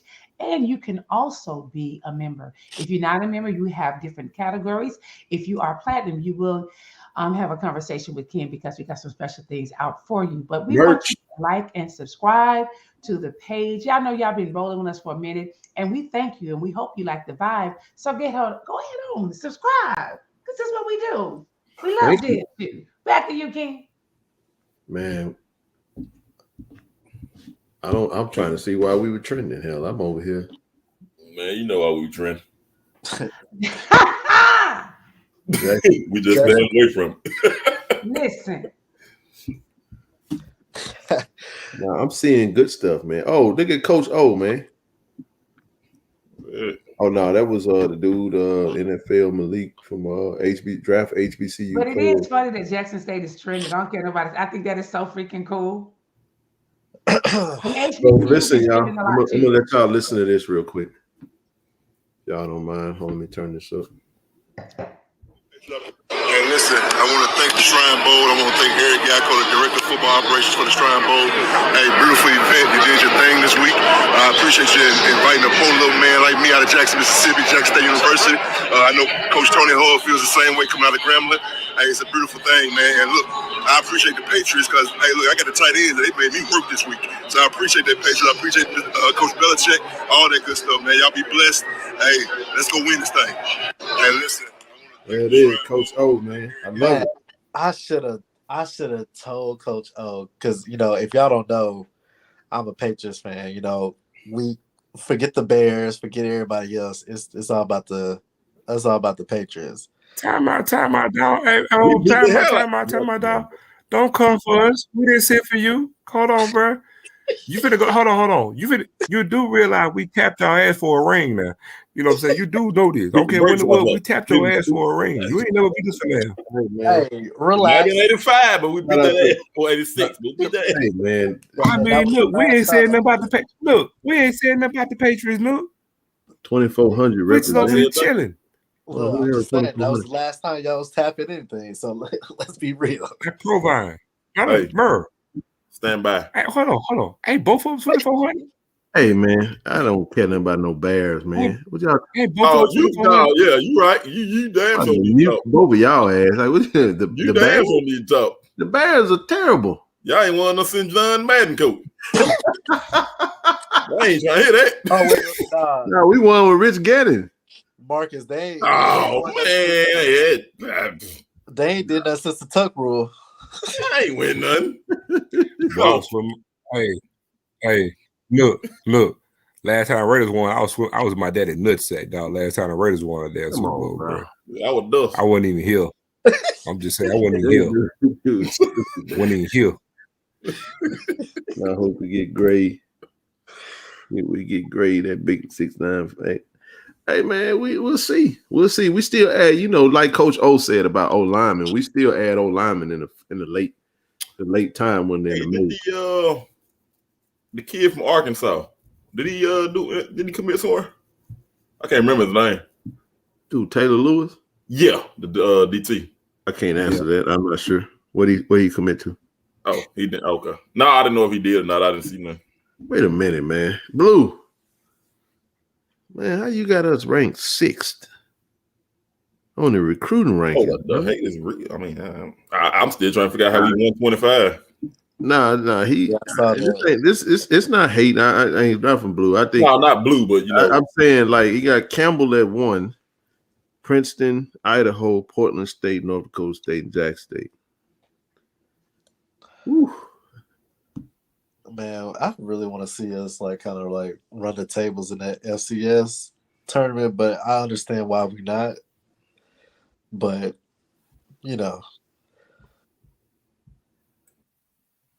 all right. No, that was just not reasons why we're trending.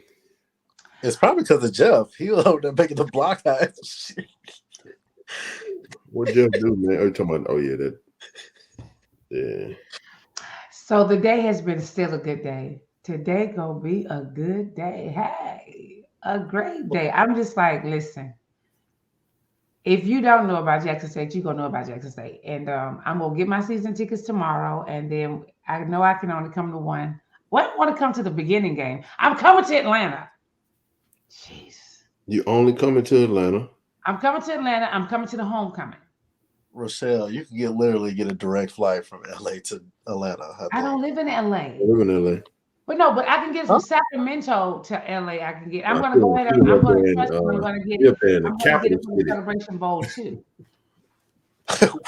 wait, you stay in Sacramento? Sacramento has a fake to strike to Atlanta, so I can get the first game. I want to come to the first game. I just don't. And- I need to know one who gonna be there because I don't want to be there by myself. Hold on, whoa. Y'all gonna be there. We all gonna be there. Okay, well I gotta get y'all numbers. Wait, Rochelle, they normally tell you what hotel to go to for like if it's gonna be like JSU family. You know what I'm saying? Like they'll Well, tell you. yeah, you had Yeah, a whole they hotel. secured the What you hill. talking about in Atlanta? Yeah, I've never been to the outside of Oh Jackson, no, so I'm no, like, you ain't got to worry about that. We're gonna have all the information right here on from yours truly. Just hang tight. We're gonna put you in the right spot. We're gonna put you in the host hotel. You know, I got to get to Atlanta, man. Rochelle, you we all gonna be there. Okay. I said somebody said you're gonna be there by yourself. I got to get to Atlanta. Hilton, Atlanta. Yes, Okay. Lord. Rochelle, go ahead and start putting that money to the side for these flights. So you can get out Yeah, there. the National Randy gonna Alumni be down there. Association will post the hotel. They will. Of Okay. course they will. Okay, because I want to go ahead on and get now. Randy gonna be in Atlanta. And what? Randy need to be the. I said Randy gonna be in Atlanta. Come on, Randy, I know you got paid. Is that gonna be? That's gonna be in August or September? August 26th. Here you go, right here, Rochelle. Yeah, go ahead, put that beautiful graphic up of the game. Who did that? You did that? No, my homeboy D'Artagnan did that. He is a dope photographer, a dope graphic designer, and I'm trying to get him on payroll with Jackson State. But he's been doing a lot of the stuff. I'm a geek, so the way he took that, he ripped that bottom picture from the internet and did a high quality screen print, put it digitally, and then did all this. Hey, So, y'all see that flag? What that flag? Where you get that flag? That's he photoshopped the logo on there. Wow. I could go on and on about this poster. Oh, I see the background of the vet. That's a generic. Oh my God. That's You're a photo from the back. I'm telling you, my boy is so talented. Like he does a lot. Okay, so he created Valley State's logo that you see at the top right corner. He created that logo. He went to Valley. He's originally from Itabena, and so I met him. He was one of the first photographers that I met when I decided to pick up a camera. Man, listen. Super dope. There's only one game on here that I know for a fact, actually two, that I'm probably not gonna touch. What? Which one? Pine Bluff. Valley and Pine Bluff.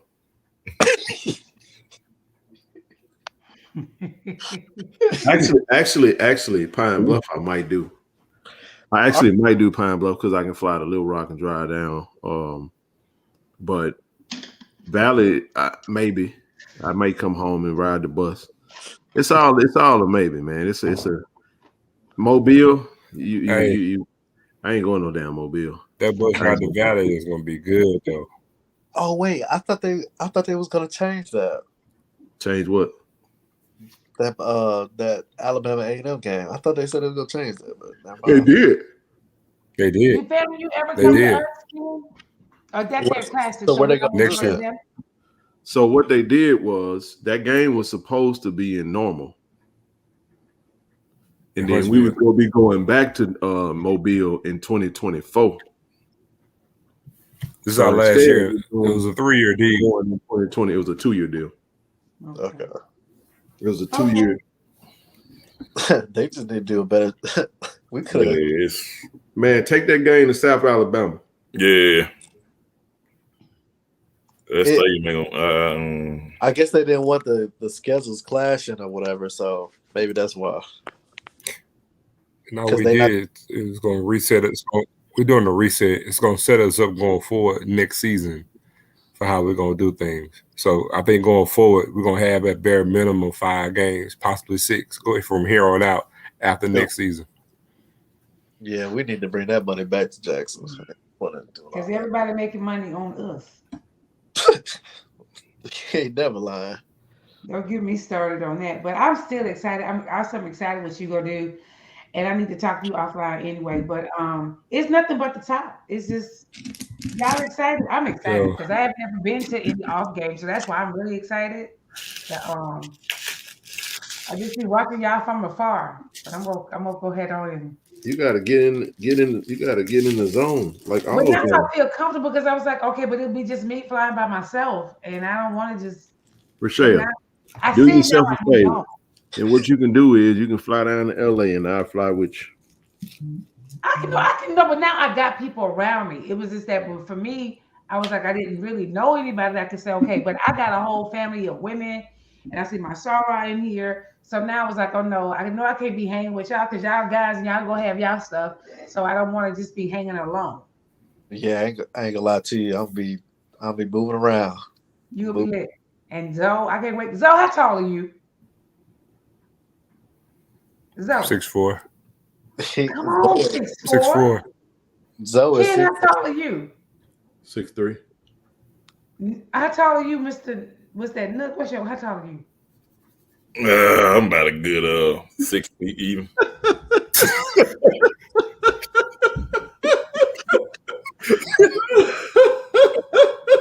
way you said that, though. You got 6'4", 6'3". 6'2.5" or something. No, Kevin, I don't have a firearm. I do not have a firearm. Brianna, I'm not tall as hell. Brianna, I'm average. For real. I'm average height. Zoe walked up on me like you below average, Austin. You just short, dog. I'm average. Like Undertaker. I said, God damn. I'm excited because I got a whole group of about 5'10". I got a whole Ken, group of friends. tell them we average height, Ken. Y'all just short. Y'all just average height. Me and Ken average height, man. Player. Average height is 6 foot. Oh, it ain't, man. Me and Ken average. Man, do you know what me and Ken? If me and Ken play basketball, we point guards, dog. We average height. We short on the basketball court. Yep. I'll stop. Yes, sir. For you are correct. So I got to come. I'm 5'8", 5'9". So, but I just gotta take. I like the tall men. So if you was chocolate and black, it'd be a whole problem. Look, I'm the best of both worlds. I ain't light and I ain't dark. I'm right in the middle, so I satisfy everybody. You caramel, but it's just something about a black one. Just I want him so black that you can't see nothing but his eyes. Just his eyes and his teeth. You want Blade, don't you? Oh, I want him black. I want a That girl said she. That girl said she want Daywalker. She want Blade. Mm-hmm. So I can hit the forehead. Yep, just black, just chocolate, like dark as your beard. Really? That girl said she's looking for Wesley Snipes. No, you're looking for Nino Brown. And you know what was funny? Me growing up, I hated that, but I only was attracted to really, really, really dark chocolate. It just does something to my whole spirit on the inside. Like so, the way you just said chocolate.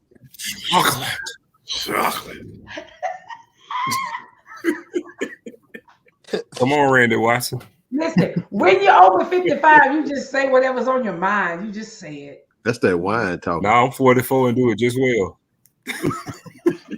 I'm serious, Ken. Y'all ain't hit 50 yet. 50, I don't know what. Something about 30 was cool. 40 was you're finding your faith yourself. But 50, you don't give a damn. It just you don't. 50 is a beautiful Rochelle, thing. I disagree. I disagree, Rochelle. When you hit your 30s, you find you actually get in your own lane. When you 40, I'm unfiltered. Whatever come up here, come out here. And I'm 45. But I'm just telling y'all, as I've gotten older, like this has been the best. I can't even explain the freedom you have at 50, at over 55. It's beautiful. It's so beautiful. I'm liberated at 40, baby. I'm trying to tell you. But you ain't I get there. get no. When do you get there? Huh? I'm trying to get there. I'm gonna tell you like the old Rochelle. I'm gonna tell you like the old folks say, you hear me, but you don't hear me. You stupid. Okay, this is not after dark. It's not Friday. So y'all funny. I swear. I know. But neither we 50, fierce, and fabulous for real. But no, I can't wait. I can't wait to meet y'all. Y'all wanna have my 1400 friend shirt on. So we can all know, like, 1400. That's why we gotta have a shirt. 1400 in the house. Okay. But we gotta have a cute shirt, kid. I don't wear ugly shirts. I got a cute shirt for women. So do we need to bling it out? We need to limited edition with bling. Your shirt gonna say, "I'm a whole situation." That's gonna be the first shirt. That shit gonna sell out. No, but listen, we need, we like bling, so the 1400 Club on the Bling Fest. Come on now. Who that is, Hoppo? Okay. The situation. Hey, No, I wasn't. I was actually clearing out my notifications on the phone. I'm finna dip out out. I'm finna give me some shut eye, bro. Look, I'll get with y'all tomorrow. I'm about to pass out. Yeah, we about to get up out of here in a minute. I know, Anissa, come on this thing before we shut it down. Look, I love Go Tigers. Hey, bro, you know I'm gonna hit you up first thing in the morning too. All right, man. Later, y'all. Take care. Down. Bear down. What up, Trav? What's happening, bro? What's good, bro? Man, good, not a whole man. lot, man. What's up, man? I just want to know what in the hell is Rochelle on here talking about? You Like eliminated. We all eliminated on here. We ain't dark enough. Hey, white chocolate. I definitely ain't did. Yeah, you what's that? Yeah, you need not apply.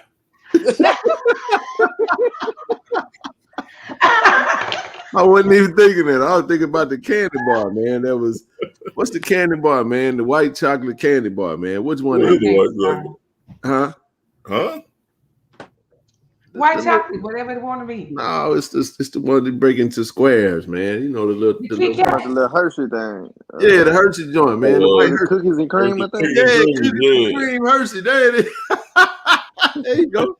He already knew what it was. There it is. Zero. The damn zero. I knew I wasn't tripping. I wasn't tripping. I knew somebody was gonna say it right. Zero. I ain't messing with y'all. Yeah. Okay, Joyce. Okay, Benita, I'm gonna have to call you tomorrow because you got some good information over there, ma'am. Who that? My sorrow over there, Benita. She got good information. She said Joyce Airport married a swag host for React Challenge. Benita, I'm gonna have to call you because you got some good information over there. How you come on? Oh, you talking to me? Sorrow over there, Benita. She got good information. You listening to yourself. You can't listen and talking this. You gotta turn something off. What? Can you hear me? I can hear you twice. You got to turn the TV down or whatever. You listen to me on TV too? Ken, I may have you on my phone. What? Can you hear me? That's a relay. Can you hear me now? I can hear you. I can hear you fine. It's playing twice. You either got your radio on or something else on. Can you hear me now? Playing twice. You got your radio on or something else. I ain't sure who that's talking. She got to mute her TV. Yeah, she got to mute some. We have to understand. People like watching. Sound like three different people. Hilarious. That is hilarious. Hey man, listen. I enjoy everybody, man. Y'all made me feel like I ain't into this for no clout or no notoriety or nothing. It's just, my goodness, boy. We want you to come back up before we leave, though, Queen, if you can. You coming? Let's go. No cloud or no notoriety. Okay, Anessa, Can you hear me now? No, listen, we can hear you fine. If you just have an echo, like a bad, like you. So what are you watching this on? I'm on my laptop. Okay, And your phone. on YouTube. Okay, so what she have to do is that, because I do that too. She still have the YouTube open and she got the stream open. So when she come on, she just need to exit out of the YouTube. Mm-hmm. That's all. All right, there you go. Sound like she at Memorial Stadium trying to watch.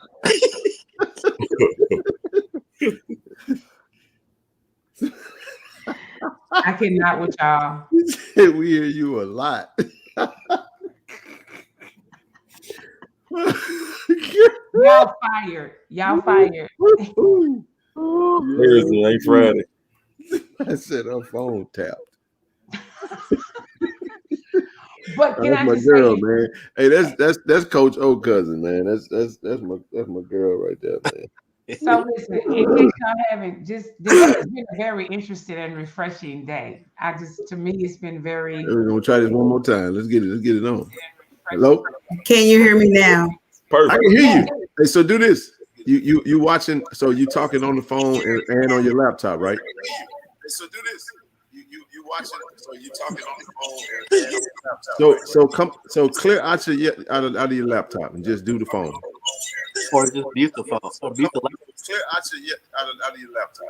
No, I turned the phone off. Oh, you just on you're only on one device? Yes. But do you have the YouTube and the stream on? Close out the YouTube. Close out the YouTube? Yeah, close out the YouTube. On your phone, you got to close it out because it'll still be picking up. There you go. Am I right now? Now we got you. Perfect. Okay. Well, I hope you guys did. Thank you, Ken. I could hear you. I told you, my girl. I have children, but nobody stays with me.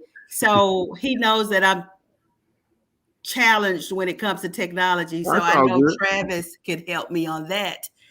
Anyway, Ken, I wanted to say that I'm here in Dallas and we were impacted by this weather. And you know how I feel about Jackson State. Both of my parents graduated from Jackson State. I am Jackson State to the core. Right. I believe I was conceived at Jackson State because if you do the numbers, yeah, they say I wasn't, but I know they were at school. But anyway, I wanted to tell the group that when all of this chaos happened, as Rochelle said, Ken knew that I was in bad space. I didn't even know Ken. I didn't even do YouTube. I had cut off Facebook a long time ago, but I was on Instagram, but I only did Instagram a little bit. And when all this chaos happened, Rochelle, I was in a bad place. I mean, if anybody said anything about Jackson State, blah, blah, I'm just going off the whatever. Some kind of way, I don't know how I found Ken, this group, and I started listening to this group because I told Ken for like 2 or 3 weeks, I couldn't sleep, I couldn't eat, I couldn't do anything when this chaos began. So I just want to say to the group, I am so glad that I found the group because I found myself again, because I am true blue to the core. And if you talk about Jackson State, it's like talking about my mother or my father. May he rest in peace. My husband is not an alum of Jackson State, but he is a fan of the outgoing coach. So he now knows what time it is. So I have him on the straight and narrow. And I told him, I said, look, I just have to explain it to you. It's just like if you say something about Jackson State, you're talking about my brother, you're talking about my mama. So he understands. So I just wanted to give you all the kudos. And Ken, one other thing. We talked about the fans, right? And I know you talked about something else that they may want. Mm-hmm. I'm ready March 13th to get whatever it is. Either it's going to be the fan or whatever else they tell you. So I'm ready. Yeah, we got some things, bro. And I had a really good conversation with Coach TC last night. And let me just say this, man. The idea of this group effort, this collective effort is going to be, it'd be greatly appreciated. So we got to be serious about what we're doing, and we're going to make it happen. I'm telling you. the first wave may be different than what the idea is all about getting started and just doing something, but sometimes the original thought may not manifest itself exactly how you see it. It might turn into something else. So I said 500. Yeah, we might have to roll. We might have to get started with 250. It's just how it is. We can't keep waiting because we're building.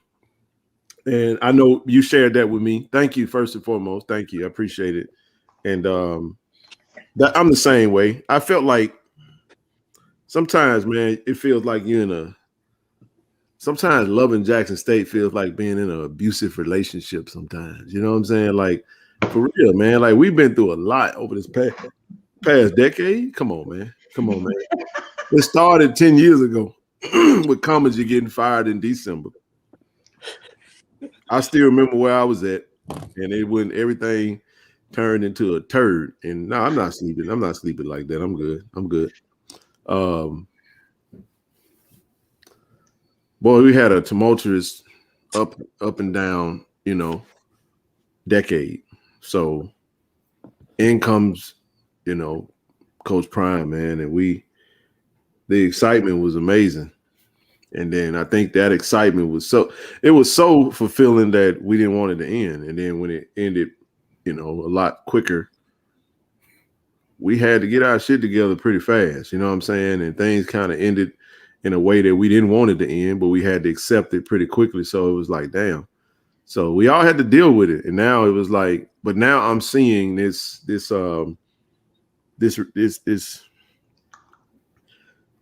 energy is amazing. And I'm telling people, like we was like Kaylin and I was out speaking with, and I hope they looking, I hope they watching.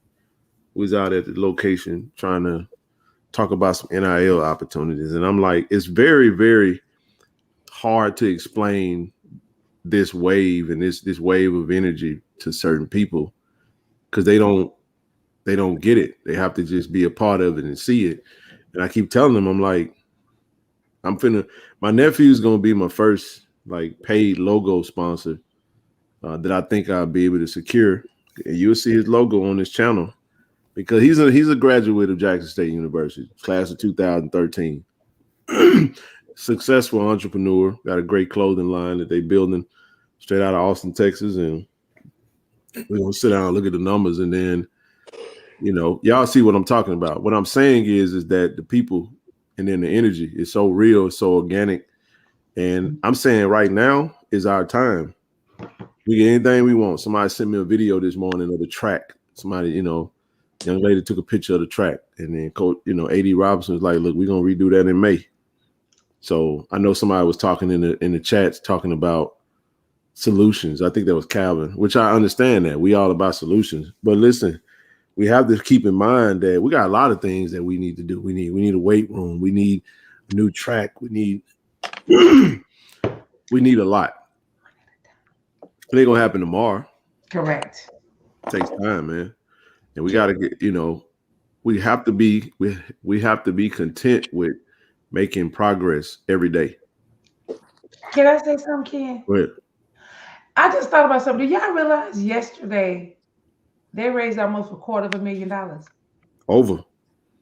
Do y'all understand that? Like, we raised over $250,000 in one day. Now, if we talked about doing something like that, and this is what I mean by we have to change our mindset. So just let me go on my tangent for a minute before we go.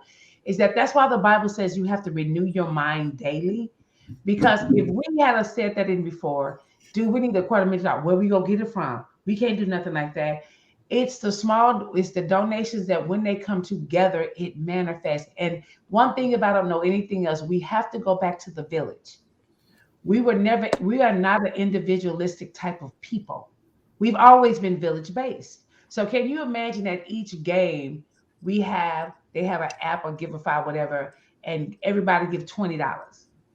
We can raise like $250,000 at each freaking thing by everybody donating $25. So don't think that's why we always say when we have these donations, and Ken, when we ask for something, your $5 is a lot. When you put it together with the community, it matters. So yesterday, in one day, we made over $250,000.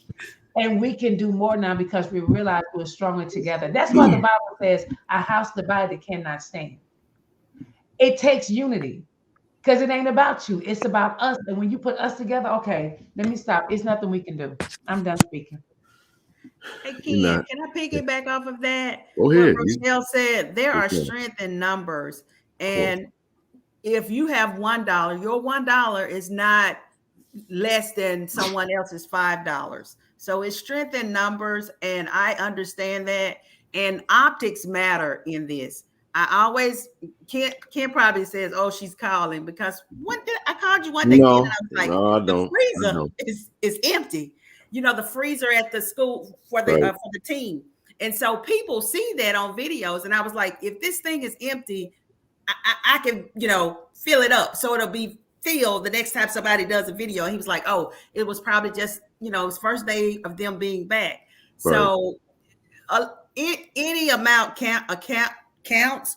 So like I said, Ken, if the fans are not what is needed, because I've already told you how much they cost, then I'm still willing to donate that amount, even if it goes to the weight room, because what Zay said, and I didn't get mad about him saying that, but we as a university, we have to do better. And that means the fans, the supporters, the alumni, we have to, because if we don't take care of our own, nobody else will. Yeah, we got some leeway. I think when it comes to those initiatives, we just need to have a conversation with the athletic department and university, make sure we are in line. Kind of, I think a good strategy would be to figure out what their plan is. Like, what's the strategic plan for facility upgrades going forward? You know what I mean? And then be able to really convey that and just kind of go from there. So I think we're good. I mean, we'll streamline it. We got some specific things that I know we could do, speaking from Coach last night, and we're going to do that. So we just got to continue to organize and then be ready to rock and roll. And how I see this, that when y'all look at everything we need, it can get overwhelming. But I'm gonna do y'all the same thing I do with my clients. When they come in saying these are all the changes that they want to make, I have this one big pie, Ken, and it's just like overwhelms because I say everything you want to change is dump it in this one pie, and it's a lot. But then I give them a pie chart that's cut up into slices. And we begin to put all those things they want to do in each individual slice, and we begin to deal with it one slice at a time. When we look at all the stuff we need to get done, yes, it can overwhelm us, but we go just deal with it one slice at a time. And then before you know it, the slices are taken care of and the things we need to do are done. So we need to be patient. This didn't happen overnight. But as we deal with one thing at a time, then you begin to see, okay, check. What's next? Check. What's next? Check. And before we know it, we're going to have it all done. And so, like I said, I think I'm not saying I know we can do this. We just gonna deal with it one slice at a time. So, do you want the real answer to this question, or do you want to troll? No, I mean for real. Put it in the chat. Let me know if you want the real answer, because I'll give you the real answer. Because he was still big. Oh, let me shut up. No. I'm gonna say it like I don't mind it. I mean, it's a good question. The answer is no. The answer is no. The answer is no, because it's a one-sided thing. Again, in order to ask that question, you got to know what we did. You got to know what the energy was, because I think you're asking this question based off of energy that's centered around ignorance. That's centered around being uninformed or being misinformed. What do you think transpired? I think the energy was there. We gave tremendously. Yes, we did.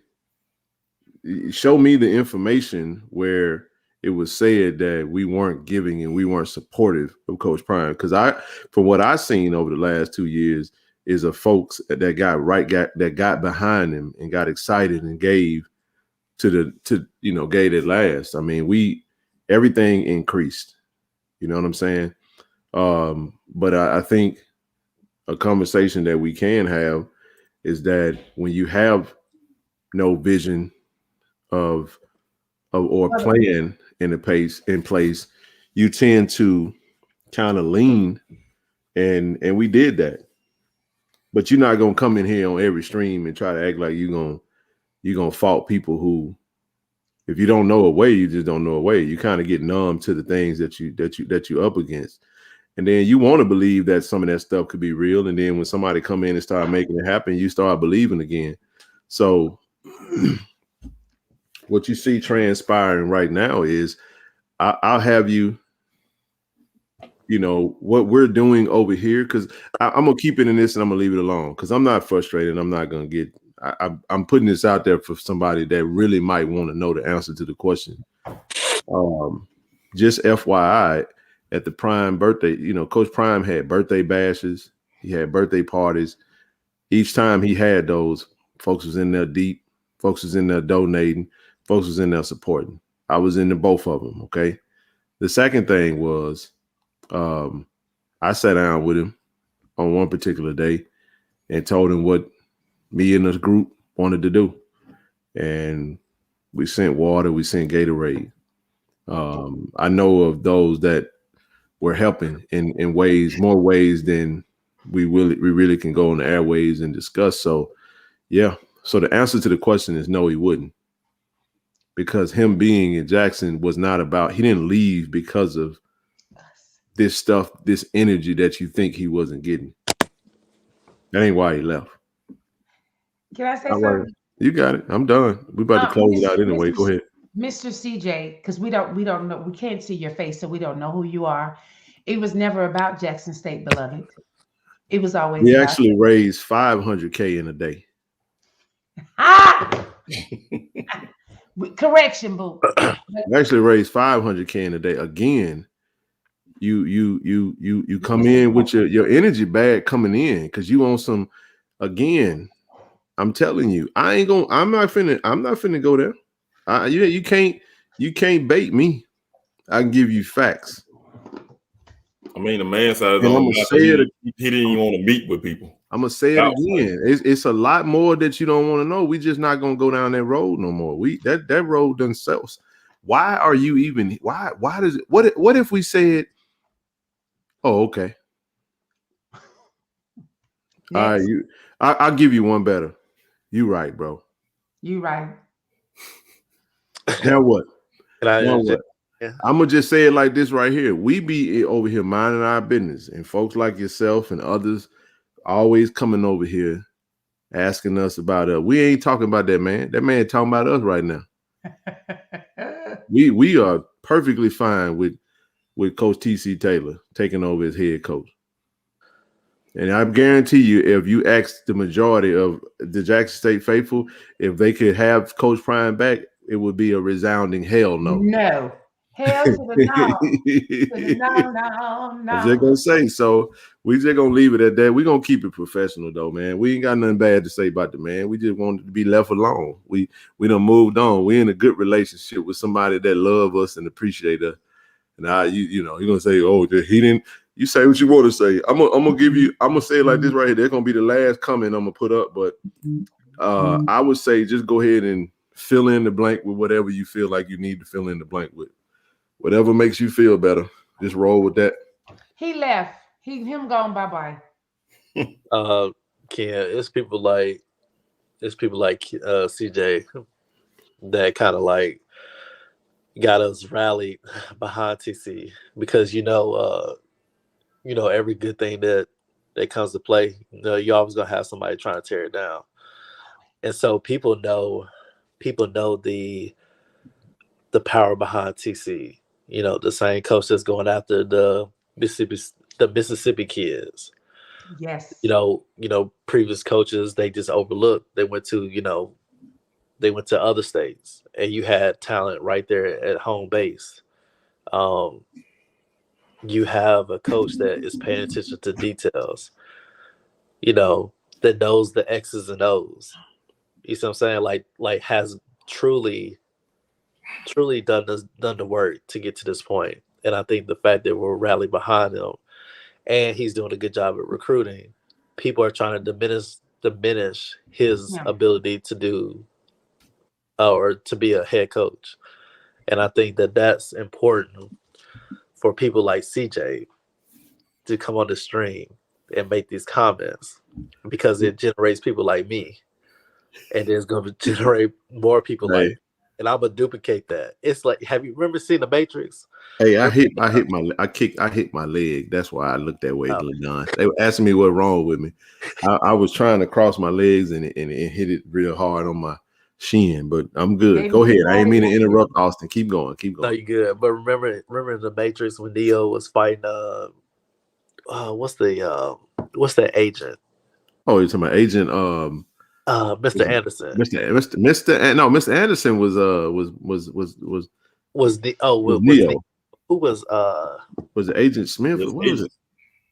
Something like, I think it was Smith. Agent Smith, but the last one, Agent Smith, it was Agent Smith, yeah. Where all the duplicates was popping up and stuff like that. That's what's gonna happen when we start rapping. And then I get my young group to understand, like, as a creator, like, this is what we need to do. It's a great opportunity. So it's good to have people like CJ. So y'all in the comments, don't delete his stuff, man. We're not running from that. Like, did y'all hear the calmness? Did y'all hear the calmness in my voice? Yeah, I'm very proud of you. I'm just telling y'all can't trigger us. We good. This is what happens. Have you ever had for all the men out there that had a good one that they screwed over? You ever had that moment where she was just very calm? She used to go back and forth with you. As long as she was going back and forth with you, she still had them emotions. But that day she called and say, "Are you done?" Okay. When a woman's fed up, I'm gonna go ahead and let you finish, and then after that, I'm gonna need you to not call me anymore. Okay? Go ahead and get that out. You be like, at that point, you like, damn. I don't even want to say it. Okay, well, you right, kid. When it ain't working, man. It ain't. I'm just saying, like, that CJ, that dude, that man wouldn't even let you get close to him. You on internet cabin for this man, you couldn't even get close to him. They do need some mental health services. I do agree with that statement. But yo, it's calmness, it's peace. And I'm just gonna keep saying Romans 8:28. For we know that all things work together for the good, and it's working for our good, and God is blessing us because we showed that we were faithful. So I'm just excited about it. I cannot wait. Let me say this. Minds are gonna be blown. Everything this is what, you know why I'm glad he actually asked those questions? Because he's right in a way. Everything that TC gonna get everything that they say he wasn't getting. Because I'm gonna shout out Jeff Lightsey because I talked to Jeff tonight, and I know what he talked about. I'm not gonna touch that though. That's his. I support the brother. He's a good brother. He do good work. But let me say this. We were talking at a great point. It was a situation where it was just like, let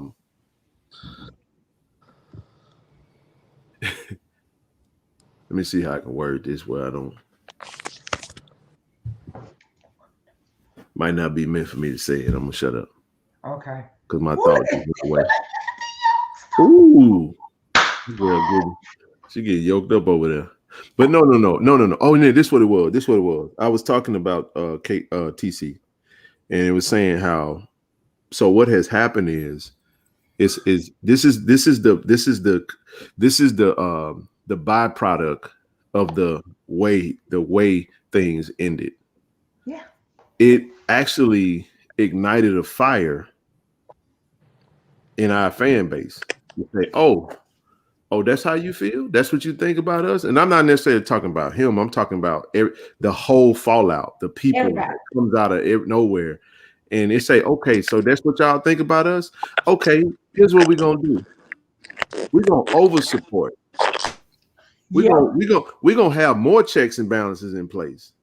Oh, we're going to add more accountability. Oh, we're going to guard the yard. You get what I'm saying? That's where that comes from. So again, like I said, we at the end of this, man. We finna close this out. But don't listen, y'all. Hey, moderators, I'm gonna say it again. As long as they ain't cussing and raising holy hell, I don't mind nobody saying that. I don't mind that. We're not gonna zap everybody that disagree with us. Let them come on in. I ain't never went over there. It galvanized. You done woke up a sleeping giant. Yeah, right. That you are 100% correct. Because at the end of I say this and I'm done. I promise. At the end of the day, the power is within us. We've always been able to do this. We just needed a little chaos to get us motivated. You know what I'm saying? I woke up motivated. So I guess he did his thing. He inspired her. So I think that, but I again. Wait a minute. Holy Spirit, activate. Somebody wrote that. I couldn't let that go. But the thing is, we wouldn't have found the way Austin came in. That's what I'm saying. It was so perfect, Ken, even with you and the things that you're doing and the things that has been put under you. All that came from that. But especially with Austin coming in, and look what has happened with all these things, the things that we didn't have, and we didn't have social media. Now we just didn't get a social media. We got a social media guru that's going to come in and just destroy everything. So again, everything works together for the good. So that's why I'm excited. I'm so excited.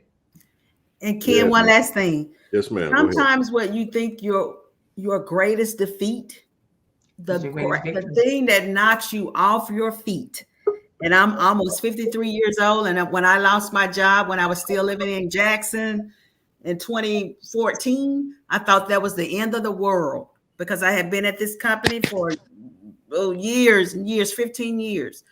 But that defeat gave me one of my greatest blessings to move to leave the city I love, to go to a new state, and baby, it's worth it. So what you think your greatest defeat is leads to one of your greatest blessings. Mm-hmm. So that's what I feel this is. And somebody asked, did my husband go to Colorado? I told him it's some buff stuff coming here. It's going to be burned and whatever, that I'm going to put it on Instagram, take a video of it. And he's headed back to Little Shabuta, Mississippi. Hey, we're gonna end on that. We can't. We're gonna end it right there. I'm gonna say these last things in closing. Austin working on the James Houston interview coming out soon. We head over to Mobile to cover Aubrey Miller at the Senior Bowl. Just appreciate everybody for coming on tonight. Like I said, anybody that is interested in channel sponsorships, hit me shoot me an email. Also, if you are a platinum member and you have not connected with me via email, shoot me an email and I'll respond to your email, and we're gonna keep building the chat from there. Other than that, man, it's been a good night. Great show. If I come on tomorrow night, it'll be from where we at, and it'll be short. I can't, we done did with this back Wednesday, Thursday, now Friday. Yeah, we're gonna be back to back to back. So appreciate everybody, man. But it was definitely needed, man. We in a good space. We in a great space. Y'all know who the coaching staff is now. We got a really good roster. We got a really good momentum and really good staff. So let's keep building. Deion is message to a JSU just like he was meant to. Yeah, and that could be true. Like, again, I don't think I would admonish the Tiger Nation is don't entertain it. Yeah. I'm gonna use what Rochelle said all the time. Your silence can't be misquoted. So I'm not going out there on the airwaves saying nothing. I'm not getting in it. I'm gonna say something and then I'm gonna run. Okay. Jeff ain't the only person that had them inboxes.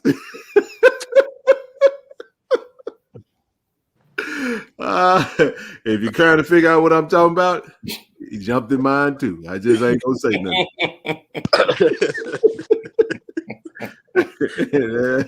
Hey. So I told Jeff specifically, I know how you feel, player. But at the end of the day, I'm not in the business of going out trying to, I don't want to say or do anything that's going to bring any negative light to the university. So, and it is not a battle that we want to fight. We're not trying to fight that battle. We don't have to fight that battle. Are you in Vegas this weekend for the Shrine game? Are you going to that? The Shrine Bowl just ended today. Yeah, that was no. That was tonight with Dallas Daniels. His team won 12-3, and got two. He had two passes, two pass completions. The interview was done by Kalen, was filmed by Taronte Day, in absence of Austin and myself, and they did a phenomenal job. We're a team. We are a team. So Taronte gonna give you the film, Austin. You can take that and do whatever you can do with it, and then we'll roll that out ASAP. Okay. What else we got? We're gonna go get some more content, man. Y'all make sure y'all subscribe to the page if you want to be a channel member. Just hit join. Go for the platinum one though. And season tickets, man, coming down the pipe. We gotta get 20,000 season tickets. All right, everybody. That's it, man. I see y'all later. Peace out. Good night, everybody. Bye. Good night. Good night. Peace.